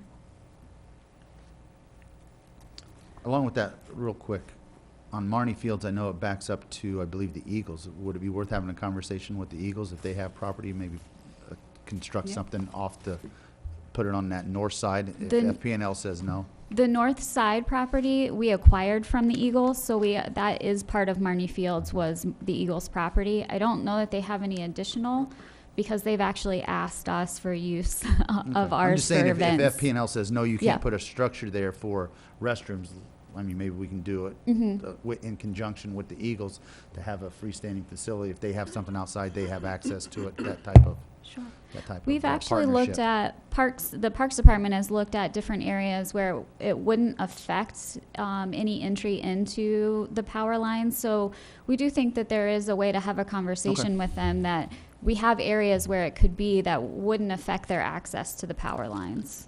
And just in our common areas outside of the fields. Okay.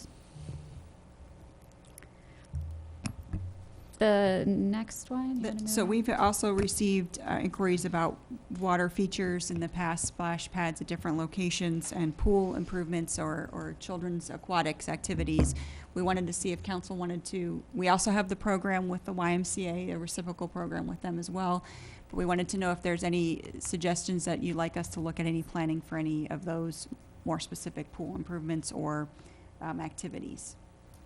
Well, we've had long conversations about the splash pools, and they make a lot of sense, but somehow they got to fit into some integrated concept, not just throw one in here, throw one in there.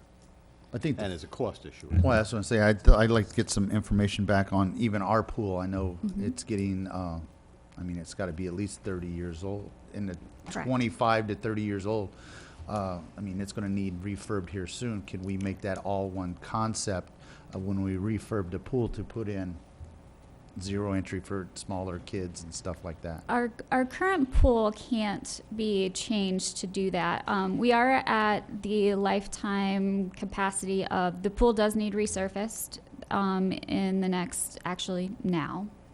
That did get pushed off quite a little bit due to Irma and things like that. That is $50,000 to resurface. We do need a new heater. That is something, our heater is 25 years old. So we are looking at that. When we did the children's activity pool, which I do have a picture of, we do actually have fully shelved plans for this project. It can't be integrated into our current pool because you would have to just redo that pool. So what we proposed was turning the current pool just into more lap lanes and making the children's activity pool a completely separate pool. So that way it is more children and user friendly. We do have the agreement with the YMCA, but we've done it now for 2 years and it really hasn't panned out. Most weekends the general public isn't using it. But our pool in the summer is at capacity almost every single day. So I'm not sure. I personally would like to move forward with it. I know as a person, that's why I know how it is, because I used to take my son there. Yes. When we lived in the neighborhood, and I just think it's something neat for the area.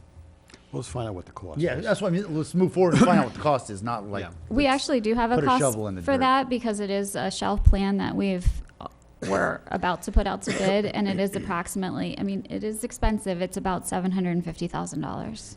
But That's where's for the a new money? pool also? Yeah. That's for creating the new pool with additional restrooms and the whole bit. So it is a very, very expensive endeavor, but you can use park impact fees. Okay. Okay. And I just want to make one point about the splash pool kind of concept. Have you looked at putting one of those in the downtown area? Sort of, I was thinking in the Esplanade in front of the library. We have looked at different Looked at areas Depot of, Park of too, but, downtown. yeah. We looked at the Lemon Tree Yeah. lot. We have looked at, depending on what exactly is going to happen with the former community hall location, that was an area that was looked at, as well as instead of rebuilding the skate park, it was looked at to add a splash pad to the recreation center because we would have built-in restrooms right there for use of the building. So those are the areas that were looked at before. Because I'm familiar, like, these splash pools or whatever they call them in urban areas that are just extremely popular Yes. and then aesthetically add a lot to them. They're right in the cities, Right. you know, so you just go there and all is in there. So I think to get it away, it might be a good thing to get it away from the recreational focus thing so that they could just be part of the community there. I know you're talking about another $300,000, $400,000 because it's basically putting in a pool underground. I mean, that's how Correct. they're done. The cost does range depending on how elaborate you want one to look or art piece you put in it, but it on the low end, it's about $250,000. Should council want to look and pursue something in the downtown, that's something we could also discuss with DPZ as far as the DPZ. form-based code of a potential location. And then a future planning would be down the road of What funding. about in the Wonder Gardens? In the wonder, where? It would have to be kind of a large open space. I'm not sure that they have. I was thinking, down in Venetian Village, they have where the little kids can Mhm. step in the, like something like that. That what we're that would be talking- a lower end one. If you put it inside the Wonder Gardens, you would have to pay to get in, so that would be a different aspect. Whereas if we just had one downtown, or the reason we thought of Lemon Tree is there is an ability to cap it. If you do one like you're speaking of, you can cap those so that you can have them be usable space too, and not always a fountain. So I think we were just looking today to see if there was a desire for staff to pursue looking at different options. We can talk to DPZ about what makes the most appropriate location for the splash pad and if we go to the downtown, and then bring you back some ideas of cost of improvements to the pool, because we do have some maintenance later on we're going to discuss about the Gotcha. pool. I think, the pool, at some point, we've got, whatever the school district is doing. We've got that, old library building next door, which, I guess is owned by the county. So, to me, it's part of what's the eventual bigger plan for that area, if any. And having that fit in. Maybe there's some way to do something with the school district, maybe there's some way to the school district and the Y. I'm just throwing this stuff out. No, I'm thinking the same thing, because I know at one point Estero used to come down and use the pool for their swimming. We actually have the Bonita Springs High School uses our pool as they're not building a pool. Right. So they All did right, do well. an interlocal with us to use our pool. And So I I think think we're as that good. program gets bigger, they're Right. gonna need more lanes, so. Yeah. What do they pay for that? We don't charge school district. Okay, well, there you go. Yeah. Maybe you can trade them for the old library. Well, that's a whole other thing. Yeah. Yeah. The county. But, Any yeah, motion or- yeah. Oh, I don't know. I'm sorry. No, go ahead. Yeah, no, I need more discussion. You want a motion on this, Arlene? Well, I think We just looking at it. I think we've got some direction. I think what we'll do is, we'll talk to DPZ about the possibility of the splash pad separately, and then I think we're looking at a more longer range plan for the entire rec center, pool, and library site, that old library site, that's the direction we Okay. look at. Good. All right, what's next? Next, we have ball field improvements, and so we do have some regular maintenance and repair and some damage from Hurricane Irma, but we've also like to, we've had some input about bringing those facilities up a little bit more in standards and design, and also overall, the rest of our parks as far as landscaping, we've got fencing, and so as a longer range goal, we wanted to know if we wanted to look at sort of a placeholder for some funding, out, that we would maybe look at some replacement of some items and working with the leagues that utilize the fields as well. Because the concession stand, I think, does need some repair work at some point, and the bathrooms, The there's concession. some updating that can be Yeah. done in the Yeah, facility. yeah, the concession stands were built when the facilities were Lee County facilities. They were actually built by Little League. They were not built by the county or the city. So there are some improvements that could be done. Currently, it is in the agreement that Little League takes care of that, but those are some things that we're in discussion with them of us helping with those improvements, as well as scoreboards, some things like that that need upgrading that currently they have maintenance of, but they've asked for our help in fixing some of these things. It'd be nice to have an overall plan to really make that a first-class facility, Mhm. leaving aside the money. Mhm. And then see where we are with the money.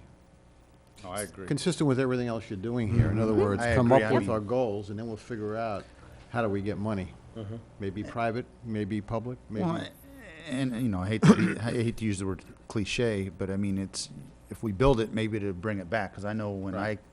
back in the 80s and 90s, they had men's softball leagues there, had co-ed softball leagues there, adults, Right. along with Little League, and it just seems like either A, the county, and at that point didn't keep up with the demand, and the fields went to wherever they were, and everybody started going north. I mean, San Carlos, my nephews go to San Carlos or live in San Carlos, and that ball field and that whole Little League is second to none. Oh, really? Oh, it's unbelievable. I mean, you go there any Saturday during baseball season, they got 4 fields, 5 fields going, practice going over. It's just unbelievable. And I think it's not because we don't have the personnel here. It's because the fields need help. They want something better. I mean, the concession stand is 3 times the size of this. The fields are immaculate, and it's one of those things. So I think, I hate to say it, you build it, we make it better, and it's going to draw the people there. Thus, coming back with the funding, you're going to have softball leagues there. You're going to have, those I've type had of some things. preliminary conversations with people who go nameless who may be interested, private funding, in helping us with respect to the ball fields, and have talked to Arlene about this. But the first thing to do is figure out what good is, so we can show that here's what we aspire to. Just so you're aware, though, the only day currently that is available to do anything other than Little League is Sunday. So they do have 400 kids that play in our Little League. So it is very well utilized, but we only have 4 fields, and only 1 softball field, so that we're more limited on space. We can't build additional fields, just where the site that we're on. But that is a lot of the reason we don't have, we do have adults using it on Sundays, but they want more times, and Little League currently uses it 6 days a week, 9 months out of the year. So we don't have the additional time. I think what we might do is bring back a smaller proposal for some park planning where we could have an architect engineer help us who actually specializes in fields and parks, and give us some feedback on what improvements we could be looking at or in changes. Or even a redesign. I mean, you have, how much is the basketball court where the old hockey place, is that utilized a lot? Even, dare I even say it, and I'll probably get in trouble for it, but even the small community right next to the rec center, the little community center. Right That is there. actually home to our summer camp and after school. So I if thought you, that got outsourced to. that's the building they use. Oh, I thought They that- outsource to us. So they come to us and run those programs. I thought they got out of it, and I thought the Y took it over. I didn't know. Right, the Continually Y use the same comes, building. the Okay. Y comes to our facility and runs those programs, which are highly successful with 120 kids in the summer, and that's pretty much capacity No, I thought of where it we got are. moved to the Y. I didn't know the Y was coming to us. Yeah, no, they're I coming to apologize. us. Yeah, they're coming to us. That park is very well utilized. If you do come on any Saturday Well, I know or that's evening what- during the week, it's jammed. The slowest day is Sunday, because we don't have Little League and those things playing, and most of our facilities are closed just because people didn't use them. Have we looked at San Carlos or other ones around Yes, here? yes. To see what's, just in a nutshell, how does that work versus what we got? We have looked at, I've met with Lee County and looked at their agreements, and I've looked at their facilities. They do have someone that, their parks department is much larger than ours, so they do have a staff person that's there that lines all their fields, that is there all the time, and a dedicated person on staff that takes care of that park. For us, that's just not something staffing-wise we can do, because we do have, right now we only have 4 staff for 36 properties, so it's just not feasible. But that is something they do. That facility at Three Oaks has been upgraded, so they have upgraded the concession stand, which you talked about, and made it larger and bigger, where they can have locker rooms and things like that. That is something that is greatly needed at this facility, but it is open to everyone that uses those facilities. Ours currently is only usable by the Little League. So they do things differently in terms of usage and things like that. They don't allow the Little League to use all of it all the time like we do. We kind of say all of it's for Little League, and then whatever's left we give to the public. They don't run it the same. But in our analysis, are we also considering either expansion or additional properties to put in new fields somewhere? Or Yes. Is that what you're? Well, we're actually looking at, the demand has been on soccer fields. It really hasn't been on Ball baseball. fields. So our more immediate need would be additional soccer facilities, because that's the one that is completely jammed. And we actually have 2 facilities and they're all full all the time. So that's the one that we would need more immediate than additional baseball. We don't really get that many requests. I think, though, we were discussing that we would have an analysis Mhm. done of the fields, and so if they were to determine that more space was needed, we could bring back an analysis Yep. of where we needed to expand. Thank you. For both, I think we would want to look at both soccer fields and the actual services we're providing in Recreation. Right. recreation. Okay. I think that kind of led Nicole into the soccer field acquisition. That's a request that we've received here and at the council level has received for land, so that would be part of planning. And that was requested of us to look at city property at the last budget meeting. We have looked at all that we have currently. The only space that would even tend to be big enough would be the other portion of Mayhood property. And we could only fit 2 fields, so, and there could be some parking concerns just because of the location. So that's something that we have looked at on our facilities, and it would really be acquiring additional land and building a new one. Strikes me that the DRGR would be a perfect place for soccer fields. Maybe they'll get a deal with the school board for where the high school was supposed to be out there in the DRGR, right there. Well, that's kind of swamp, but yeah. Tower Road. Yeah. Yeah. Off of Tower Road. Okay. How about the South Florida Water Management property that's on, isn't it on Bonita Beach Road? Where we asked them not to sell it. That's small, Is that small? I think. Is it that small? What's the acreage, Matt? I'm 0 for 2. That's the linear feet. Get your Yeah, linear GIS out. feet, whatever you want to. I do believe it is small, though, but we can check. All right. Okay, what else we have, Nicole? The last one would be River Park improvements. We're mainly looking at adding electricity to this park due to safety and security concerns. There isn't any electric that goes all the way there, so currently we don't have any security lighting at all. So that would be the main focus. We did look at this and got a preliminary cost about 5 years ago, and it was approximately $25,000 to $30,000 to add electric.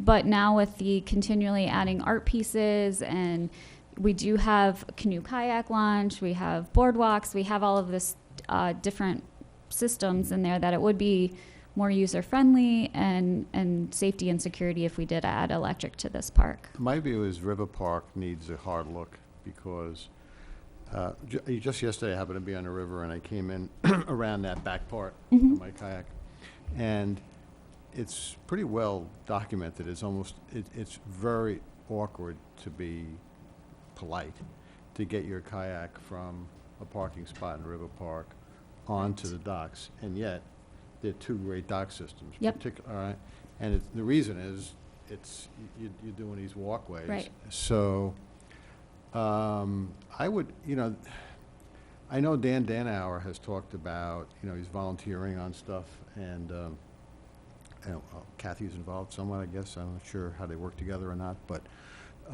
trying to get more access for kayaks. But frankly, I think that could be something that really could be utilized much more. And I don't think it's got to do with lighting. Maybe lighting is security at night. If you go over in the day, there's no one there. It's basically the Sahara Desert. There's, and then every time we come up with ideas, we hear, well, that's got some special water management stuff.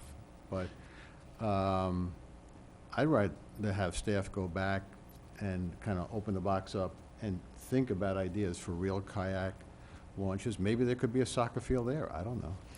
But that park needs to be activated. We're actually in bid document process now because we do have TDC funding to build a fishing pier.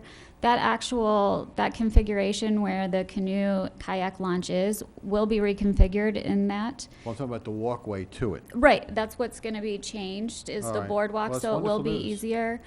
So that is coming up as soon as we can get the bid documents put together. Okay. That is going to be reconfigured to that launch, Right. so that it will be much easier for you to get your canoe and kayak Yeah, you out there. basically can't.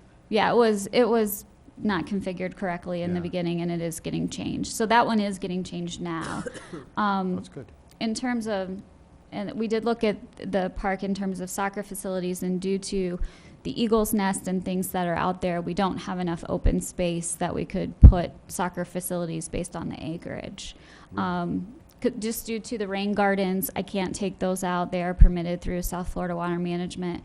And if where the eagle's nest is located, they didn't come back this year, but we do have to wait 5 years before we can do something to that to take out all of those trees. But that would be clearing. What's cleared right now, it's not viable for a soccer field. Why not? Basically because of how it was built and the permitting we got through South Florida Water Management as well as Army Corps of Engineers. I know it's easy to say, but I'd rather test that. Easy to say, harder to do.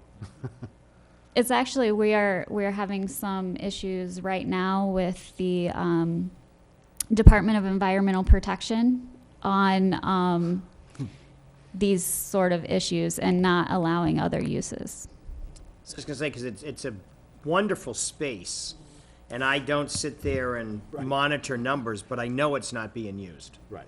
Just drive by. It is one of the under, Minute usage. yeah, Well, I was just going to And add, it's on the river, yes. and it's a shame. and Nicole can probably echo this, but, I've heard you don't have let alone electric, you don't have water and sewer running there. So there's expenses, but if we retain a park planner to look at ball fields in space, it seems like this could be in their scope to really test and vet what types of improvements could be conducted there, what opportunities are there that we're not seeing, and look at the regulatory environment and see what's available. Nicole, I'm not doubting that you've tried. I just think if anything would be compatible with water management, it would be a big soccer field. I mean, it's absorbing water, et cetera, et cetera.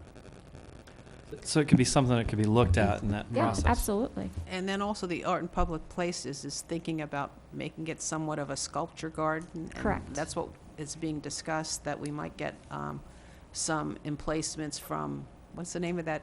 I always forget the funny name. Oh, Montevallo.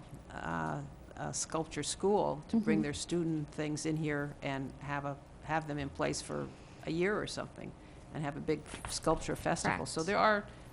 people are thinking, but I agree that if you don't have facilities, even if you have that, you would have to have temporary, Correct. porta potties in there in order to make that festival work, in my opinion. Correct. If that was something that was moved forward, Mhm. we would have to add some additional porta potties or Right. something like that. If we were going to have a place where it is an art sculpture garden Right. and things like that. That is something the Art and Public Places Board is working on and wanting to bring forward to council to make that. There are other cities that do art sculpture parks where it's just, that's where they have all of their large sculptures. Instead of having them in different areas of the city, they have them all in one place.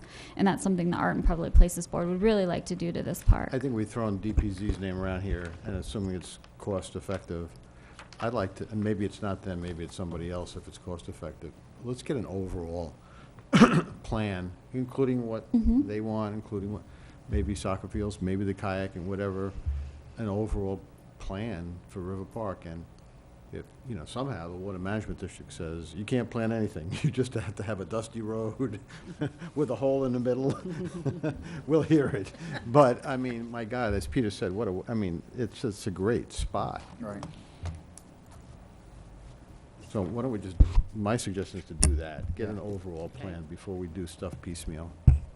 We actually have, I believe, in urban design, there was money for a park master Right, plan. there is.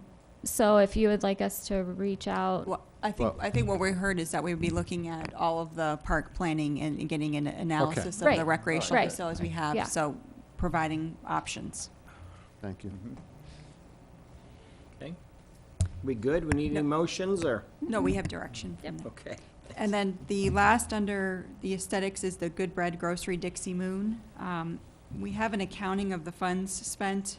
Oh. We, with the private investment from Mosaic, we had a total budget of $177,232.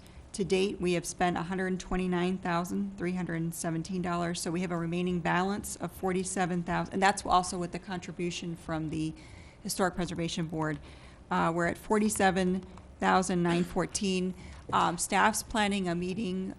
Councilman Forbes was going to participate as well with Sam Vincent and Pete Haggis, our building official, and staff to look at phase one is shoring up the building. That's our first priority. We probably be looking at putting some sort of facade around the base and painting that to the color. We may need to look, depending on the difficulty of retaining the exact windows and doors. We want to make sure we're securing the building. We might have a phase one and phase two, where first look would probably to be to get the most historic windows if we can, depending on what that costs. There might have to be future fundraising for that as well. So we do want to move forward with the process of windows, doors, and framing up the bottom in compliance with the building code. That would be our first phase, with what we can get accomplished in the 47,000, and also if need be, we'd also be looking to go back to the Historic Preservation Board for some of their grant dollars as well. Sounds good.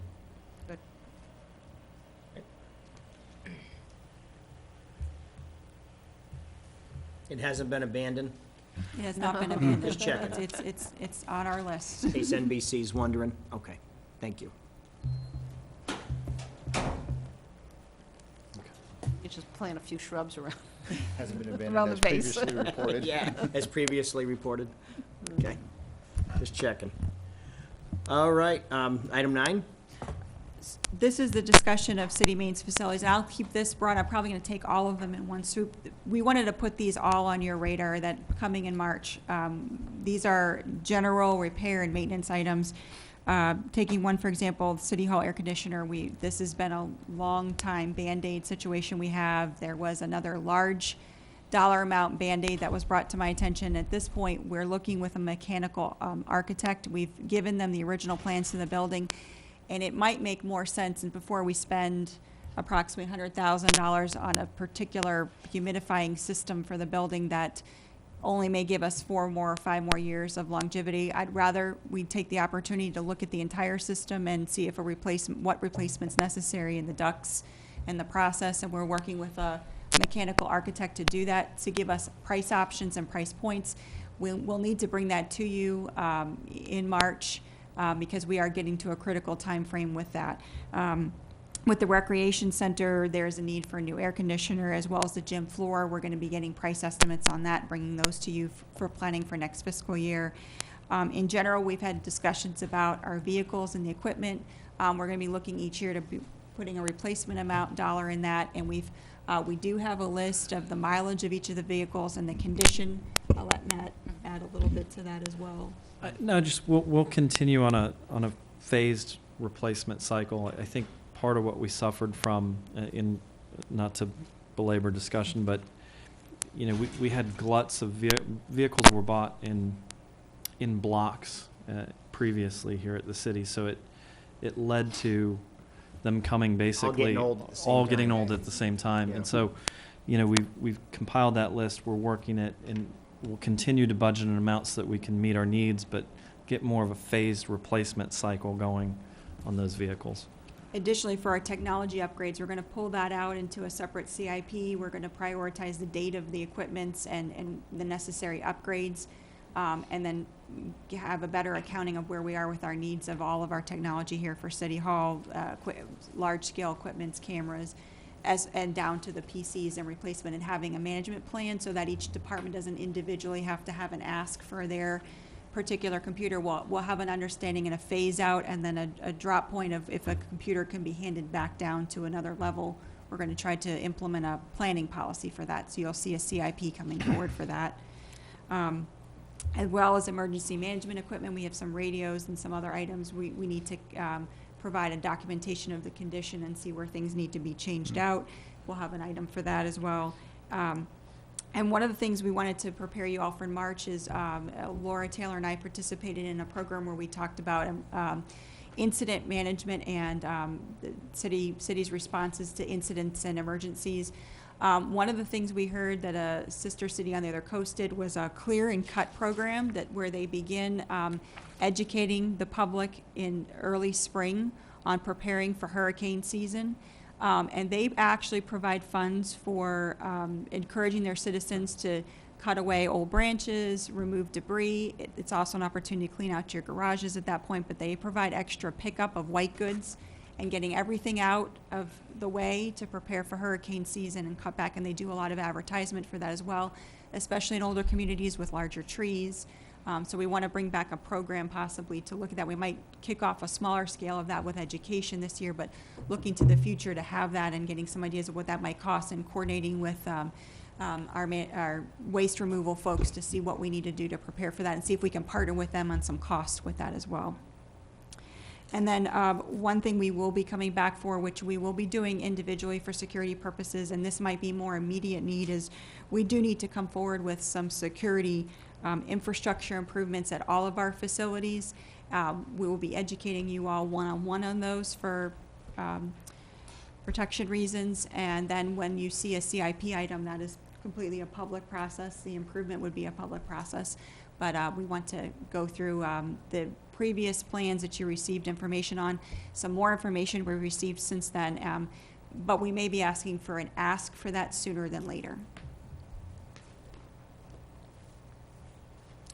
And that concludes our staff presentation today. Arlene, on the thing you're doing with this, about the mechanical equipment for the buildings, make sure that he also looks at converting the lighting over to LED, because you save a ton of electricity and maintenance costs and all that.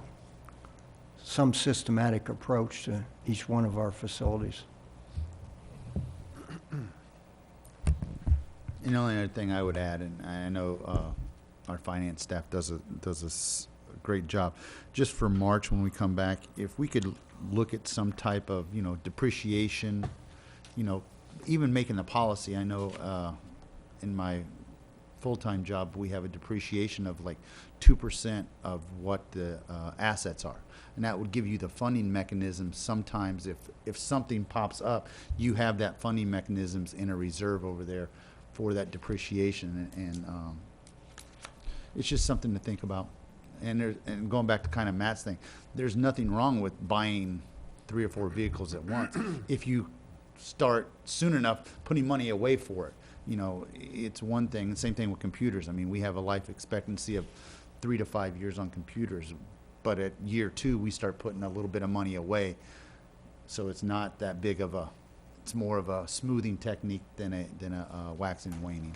That was our goal, is to be able to have a continued dollar amount funding source that goes into the CIP, and then have a management plan of the depreciation of those. And that's kind of what we do. Like I said, in my full-time job, it's that's what the depreciation funds. We have one for a vehicle depreciation fund. We have an asset or like a facilities depreciation fund that we have. Those are for the emergencies, but it's one of those things as we keep going. I think building was like 2% or assets are 2%, and like the vehicle is 27% or something like that. That way, when we got to buy a high value truck, we could budget a couple $100,000 and take the rest out of the depreciation fund.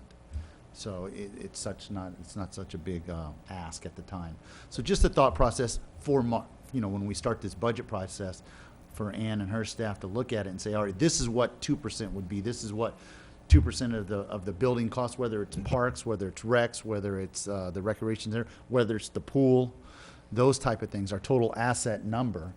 And then here's one for vehicles. I know our vehicles aren't it's not a large staff, but something like that. Just a curiosity question. Are we allowed to do like a reserve like that, or do we have to just do it through the CIP? I mean, in our accounting, how does that work? If you do it. Yeah, we do it. No, but it's different, public accounting is different. Because we don't have one, actually. Yes, We have an that's why emergency fund. it would need to be done through the CIP, because that Uh-huh. would be rolling over unless you did it as a fund balance. Mhm. But it's easier to manage if it would be done by CIP. So what we would do is do it sort of an automatic addition to the CIP that comes out of some appreciation evaluation. Is It that would what- be, it would be something like that? what Councilman DeWitt was referencing is that the Mm-hmm. calculation for how much you're going to put into the funding each fiscal year Mm-hmm. would be done based on that mechanism to get you to a level that you can cover the replacements that are needed Okay. on an anticipated schedule. Okay, thank you. Yeah, ours is done at a fund balance. It's a Plus, diff- plus we have it long-term for a CIP also. Mm-hmm. So we do it both ways. Well, why not, I mean, I'm sure Ann knows this stuff, but why not consult with the fire district's Yeah. accounting people? We have, they talk. You have? Oh, yeah. good. Yeah, they talk quite often. Yeah. Okay, that's it, Arlene? That concludes our presentation for the budget retreat. We do have council items. Anything for else, action. anybody on this? Matt? No? Okay. Just a quick thing, which is, I'll come up with a list, but of county-related items. We've touched on some. I don't want to go through it again. Maybe bring it up at a future meeting, get a consensus, and have the mayor deal with that. Sounds great. Yeah, thanks. I know we, kind of on the same subject, I know at one time we had, well, since I've been here 2 years, we did have a joint meeting with Estero. Right. Could we have one with Estero and the county on these items, maybe? I know that's probably too hard. I think most of these are ours, kind of, as opposed to theirs and ours. I mean, Okay. they may have similar ones. But one thing we did do is we talked about getting this list that you're talking about, and we talk about it from time to time, and then devising some kind of a action plan where the council could, Yeah. I mean, the mayor can do all of it if he wants, but. Or designate. Or people, whomever. designate Yeah, certain whatever. No, I agree. aspects or double team them, that kind of thing. So I still would like to, maybe staff could help us to organize that kind of action plan where we can be more effective. Or to your point, Greg, if Estero's not involved, how about a meeting with us with Lee County? Yeah, that's what I meant. Exactly. You know what I mean? And maybe, Exactly. I like that format. Yeah. I do. But it's But I whatever you know guys what think. Peter's saying, this is all us, it's not a, Yeah. Sure, well, I it's mean, not a, Well, right. we have a couple of things that that Arlene's trying to work on, and we haven't been very successful in trying to get a meeting going, so we'll see. and I think What- Peter is right, that they do watch it, so they do know that we all are unanimous in our feelings towards what we want. Right. As opposed to like one person saying, well, he's a pain in the neck or something Yeah, like that. Because exactly. as soon as they hear that, then, oh, okay, divide and conquer. I don't mean that personally, they're No. good guys. No, I know what you mean. They're good, just in the nature of human relations. But Greg, to your point, I mean, would council want to have a joint meeting Oh, with the county? absolutely, yeah. Yeah, Once we figure out what Once we we want to figure talk out about. what we want to say. I would suggest that the mayor do a lot of preliminary discussion before we do that, because you go into it's like summits, there's all kind of work done ahead of time, so that it's more than just a kumbaya or a formality. We've got a lot of work to do. Okay, well, next steps, that sounds great. Well, and Okay. I'd like to just throw in Naples. Can we get the ability to buy passes to the beach? Because they no Yeah, longer well, allow. right, so last year, I guess Tried I that. did most of that, yeah. Did that. The issue in Naples, I talked to Bert Saunders last year about it, when they changed it. It's actually Collier County, not Naples. And Bert was more than amenable to talking about it. And then when he talked to their staff, what they said, really, in my view, understandably, what had happened was that when they did their deal with the City of Naples, the people who are longtime renters in Collier, who come down from the winter, for the winter, they don't get beach passes. Right. So the concern that they had was, we're gonna give a deal for beach passes to a non-Collier County residents when we have hundreds of our, or if not thousands of our own residents who can't get them. So that was the sticking point, and I know it wasn't Arlene, it was Carl at that point also reached out to, I guess it's Mr. Oakes is the city manager? Yes. Yeah. So we can discuss that again, and maybe it is a good idea to discuss that again, but that's the issue, is this kind of most favored nation thing. And most of the discussion was during budget time, I Right. think, too. That's where. Yeah, well, they had just done their deal. Yeah. And, obviously, we push particularly Barefoot Beach, Yes. because there are a lot of residents of Bonita who actually volunteer at Barefoot Beach. But I must say that, not just to be polite, that the way they deal was really refreshing. Even though they said No. no, it was, it was nice to see. Well, a thoughtful analysis of what Yeah, the situation yeah, was. yeah, It wasn't just, right. we It don't want wasn't to like somebody cooperate. saying, Yeah. well, whatever. Yeah, no, it was a Yeah, don't- thoughtful. Okay. Okay, so we're going to move on to council action items now. Item A is a discussion of emergency resolutions of the city of Bonita Springs declaring a state of local emergency resulting from red tide, harmful algae blooms, and drift, and Lake Okeechobee discharges algae blooms. So staff did reach out to Tiffany Esposito, and we do understand that the chamber is working with a nonprofit agency called Tax Watch, which what they're doing is creating an economic impact study on both Collier and Lee County of the effects of the red tide and the blue-green algae. They will have the results of that study sometime in February. They will use that financial analysis to lobby both the state and federal government for funds for businesses that have received losses during that time. I did ask her to comment on whether the feeling of the folks of the business community and the concerns we had heard a little bit of, if she was hearing similar comments, concerns about continuing the states of emergency in preparation of season and folks making reservations. And she did say that the more attention to it is discouraging for the local businesses that thrive off of tourism. And so at this point, she's not hearing that a lot of folks are taking advantage of the loan programs, because they also have loans from IRMA, small business loans from IRMA. So they're not necessarily moving forward with that. And there has not been an outflow of grant opportunities. But they do know of the DEO opportunity, but that really hasn't been tapped yet. But with the economic impact analysis study that they're going to be having in February, she feels they would have enough evidence within that to support any future grant opportunities of the time period that we have the evidence of the most effect that we had on our shores. So it's council's discretion, but in talking with her, I think there's enough of a safety net from their process of how they're moving forward to provide grant and loan opportunities for the businesses to take advantage of the emergency that we had, and that as we're moving forward, it might be helpful to have a fresh start without those emergency declarations in place. But I'd also like Debbie at this time to give you all an update on the communities that have continued the declaration, and those that have stopped, and those that did not have a declaration. Yes, at your last meeting, I informed you that Lee County, City of Sanibel, and Town of Fort Myers Beach all had emergency resolutions in effect. Since that time, Town of Fort Myers Beach did not renew. Theirs is no longer in effect. So there's just Lee County and the City of Sanibel. Also, the following municipalities did not adopt emergency resolutions: City of Naples, City of Cape Coral, the Village of Estero, City of Fort Myers, Collier County, and now the Town of Fort Myers Beach. Mm. Cape Coral never had